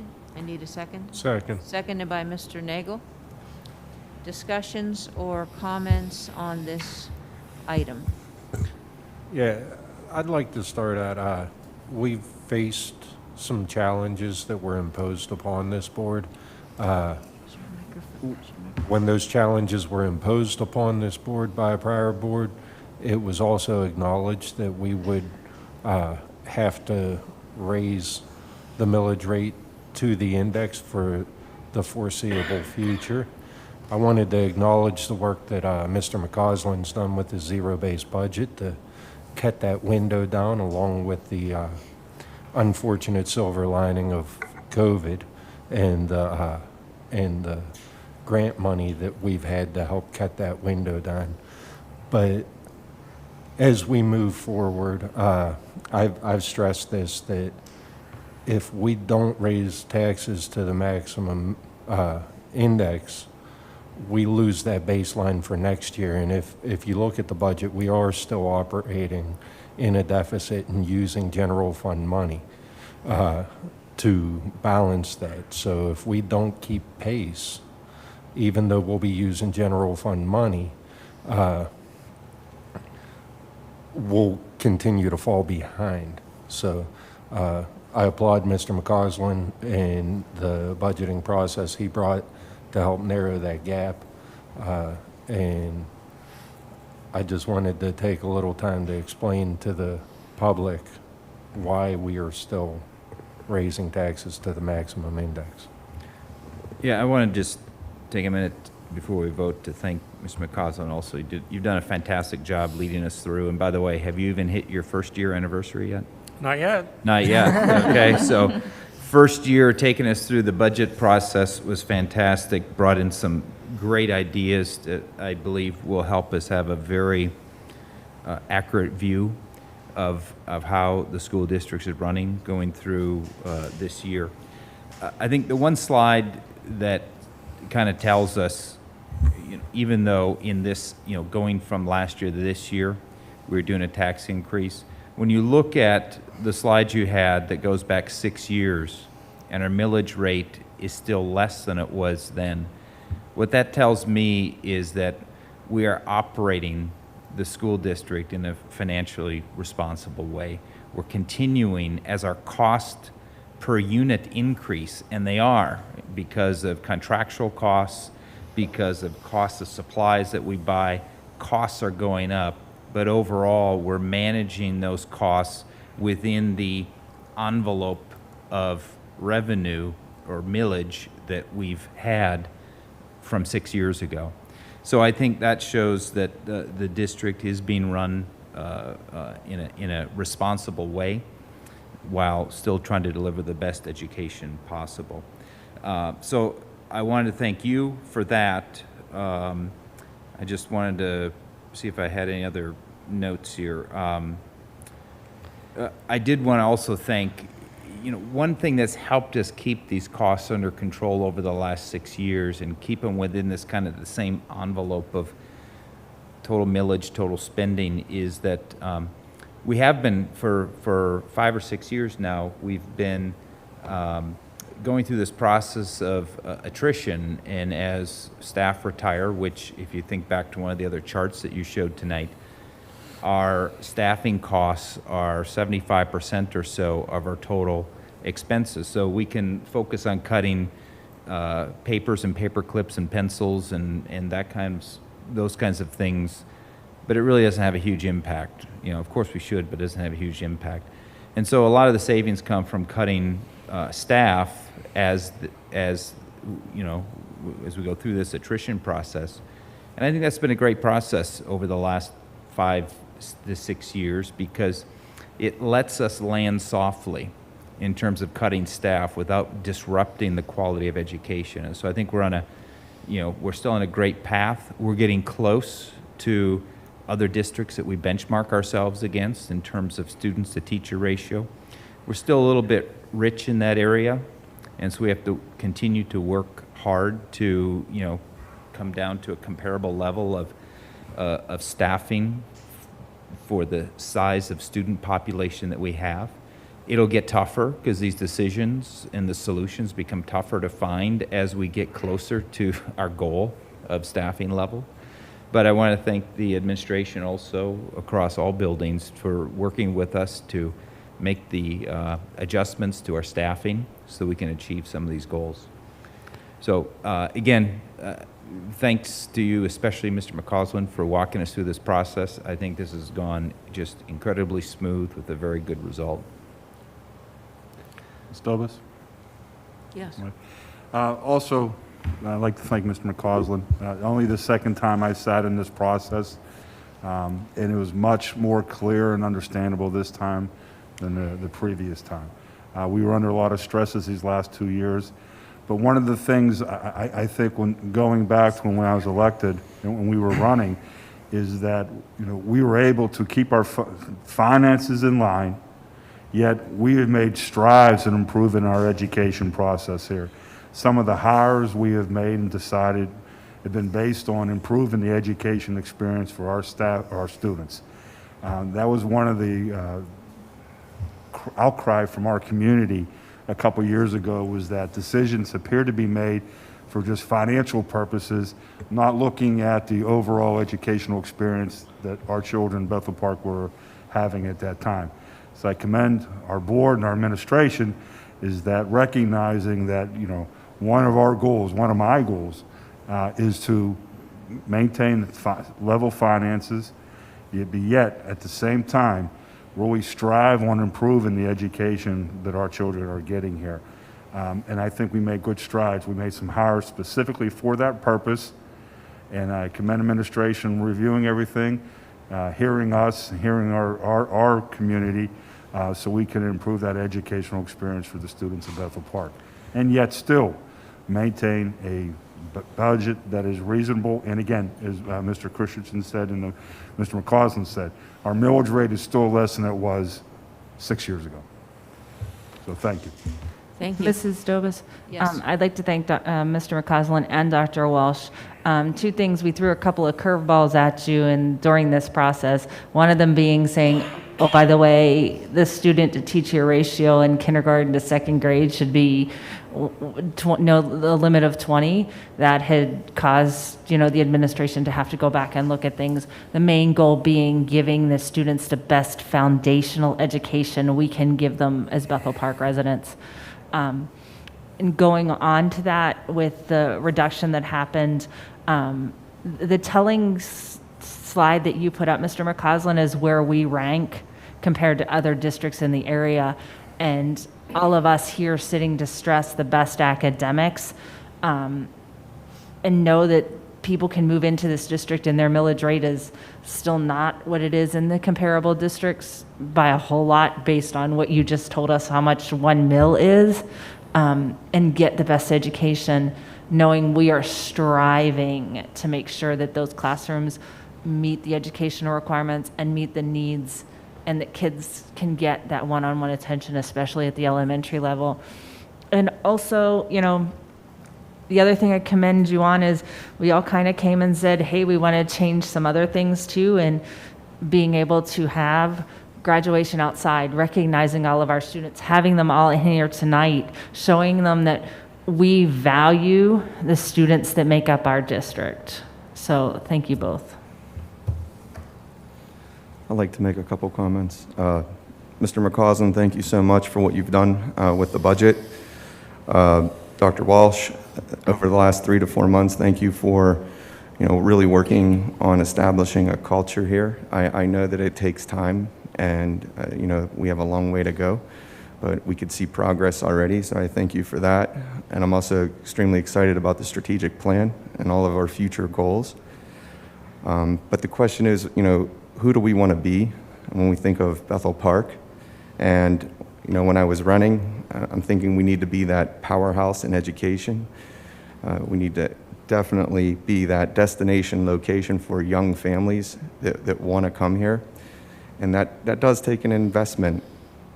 So I think the wise moves of Mr. McCausland with our budget will allow us to do that in the future for the coming years. And I think with that money that we will invest in our children, especially in areas of reading, writing, arithmetic, and problem solving. This goes back to looking at K through 12, looking at that scope and sequence, investing in that scope and sequence, making sure that if we want to be a STEAM powerhouse, we want to be the hub for STEAM, it will be an investment, but it's an investment for our children, it's an investment in our future. And I'm extremely excited to be part of that with a strategic plan. It's coming along, very excited. Thank you so much, Mr. McCausland. Thank you so much, Dr. Walsh. Yeah, I agree with all of you. A lot of things to go around, but what I'm really excited about is moving forward. 3 years ago, 4 years ago, 5 years ago, sitting through board meetings, you didn't hear words like strategic plans or discussions necessarily about committees, curriculum committees, and that was very exciting to hear tonight that these things are happening. And Ms. Turner talked about, keeping the numbers down low in the elementary. And Mr. Scalzo talked about, attracting young families into our district. Dr. Walsh and the team have put together and restructured administration that's going to help the whole process, K through 12. The high school is going to have a new look and new feel. I think, in most districts, most people ask, how's the high school? How's the high school? Nobody really asks, how's, William Penn second grade? But just to know that we're putting a lot of time and effort into those elementary grades, and it will show immediately as well as down the road with all the other changes that are positive. So, thank you. Thank you. Any other comments? I just want to thank Mr. McCausland for all of the workshops that he gave to the board so that everybody would have a good understanding of the budgeting process. Also, the fact that we're working on a strategic plan, we now know where our monies will be going, and we'll be able to advise the taxpayers as to how well they're being utilized. So I think those are two good things that have come out of this process. And I want to thank you and thank Dr. Walsh for keeping us on track since he's come on board. And I think that we can look forward to good budgets in the future with, with fiducial good responsibility by the board. Thank you. Any other comments about the budget? I just wanted to thank you for all the nice comments, but like any good team, it's not me alone that makes it happen. I'd have to thank my staff, the administrative team, the staffs at the building. They all put in a lot of hard work to get that budget put together. So it's never one person that's doing all by himself, but I have a great support system behind me. They really took to the new process and really jumped in with both feet. So I commend the whole team for making it happen. They did a great job. Thank you. Okay. Voting?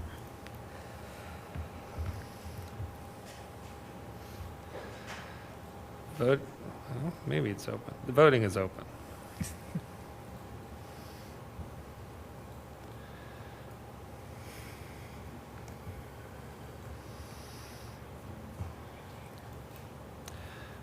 Motion carries 8-1. Item number 2, under Finance, I move to approve the commitment of the fund balance. I guess this is the new profile, the shifting of the fund balance. I need a second. Second. Seconded by Mr. Spacuzza. Comments or questions about this? Only comment, this was the slide that Mr. McCausland had in the deck before that showed the state of the fund balance of last year versus this upcoming year. And I just have one comment. Upon moving the money or the funds out of the benefits into capital projects, if for some reason in the next 3 to 5 years benefits go a roller coaster ride, I guess is the best way to explain it, we can move those back, correct? That's correct. It just takes another motion from the board to recommit it. Any other comments or questions? Voting is open.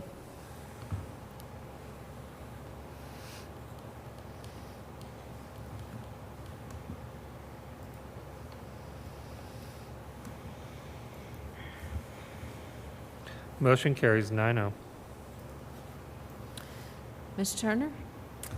I have a move to the third and final reading for revisions to policy 122 extracurricular activities. And this is to fall in line with the changes with PSBA. So are we voting on this tonight, or It should be the third and final reading, but Yes, so it we should be just didn't okay. put it in consent because. Right, it because was we the needed third to and read it final. first. Okay, any comments or questions? Second. Oh, thank you. Seconded by Mr. Christensen. Any comments or questions? I actually just want to thank Dr. Walsh and Mary Beth. The last 2 sets of readings, Mary Beth has done the majority of the lift in this, so thank you very much. I mean, we talked about them coming along, but Mary Beth has done a majority of the redlining of all of this, so that is huge help to all of us. Okay, and she's referring to Mary Beth Gregg, who is the administrative assistant, or I forget the exact To the superintendent title. and the board. To Dr. Walsh. Anyway, thank you, Mary Beth. Yes, yeah, superwoman. Okay, so voting, Voting is open.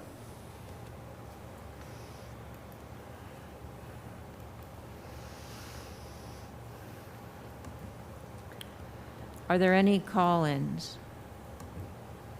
Yes, I have one. Okay. Because I don't see any in the response. I don't have any log. public comments. I have Sharon Janasek on the line. Okay. Sharon, you should be able to be heard. Hi, this is Sharon Janisic, 4314 Anna Street. I wanted to call and say thank you so much to everyone who's in the room tonight.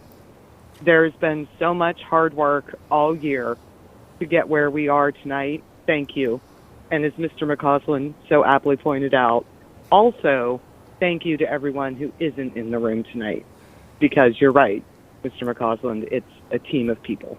And thank you to everyone who has worked so hard to make education the focus in our district and to be willing to do what is necessary to improve our education and give the students of Bethel Park the quality education for. I appreciate it so deeply. I was so excited to hear about the curriculum committee and the work that they're doing, particularly in science and social studies, and really looking at updating our textbook. I'm so excited about the strategic plan and this process that Dr. Walsh has brought to our district. Thank you so much. It is an eye-opening and invigorating experience. As a member of the community, I appreciate so much everyone's willingness to hear from us. So I just wanted to call and say thank you. I also wanted to say congratulations to Dr. O'Rourke and to Mrs. Sutton. Hopefully I will see you at some point before you go, but I'm not sure when you're going. So I wanted to say thank you and good luck to both of you. Thank you so much, and I appreciate all of the work you are all doing on behalf of the children of our community. It's noticed and it's appreciated. Thank you. Thank you. Any other calls? No other calls. And I still do not see any comments on the response sheets. Are there any board comments? I would actually like to just say thank you for restarting the curriculum committees. I know that some of us have sat in open houses a couple of years ago and heard about how it's been 10 years and 10 years and 10 years, and these books are really old. So thank you. That is kudos to everybody in this building, and thank you to all of the teachers that have just volunteered to participate. In the end, the education, the time you're putting in now is going to move mountains for our kids in the educational world. So, and it's going to be state of the art. Thanks, Janet. I have a couple comments, unless anybody else? So, over the past year and a half, this board, I think, has managed to overcome a few obstacles, starting with the repercussions from the tax reduction voted on in June of 2019. But since then, I think our vision has changed to a renewed focus on instruction, achievement, and long-term planning. Last year, during the difficult times of COVID, we created 9 goals that we will revisit during our July and August meetings this year.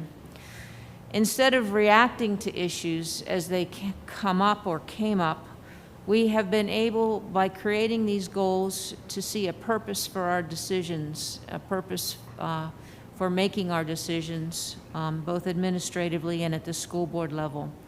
For me, one of the most important among those goals was to create the strategic plan committee so that we can plan forward for 5+ years rather than just cobbling together yearly plans year after year. Over this past year, we've also hired a new superintendent, fabulous, and addressed an administrative restructuring. All of these decisions are intended to move Bethel Park forward in the future in a positive and uplifting way. We want improvement to occur in all areas and have defined those areas in our subcommittees of curriculum and instruction, facilities, finance, student experience, human resources, and diversity, equity, and inclusion.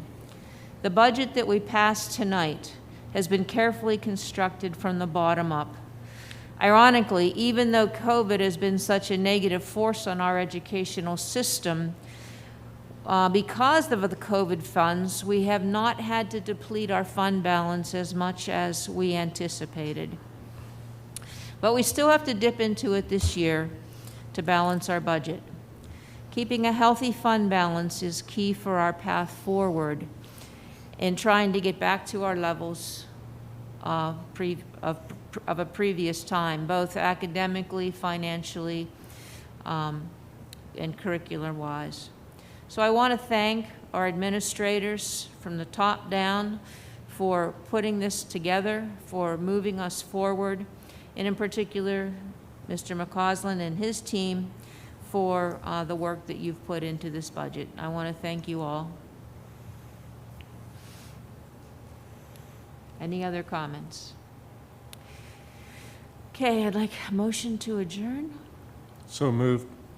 Moved by Second. Mr. Nagel and seconded by Ms. Turner.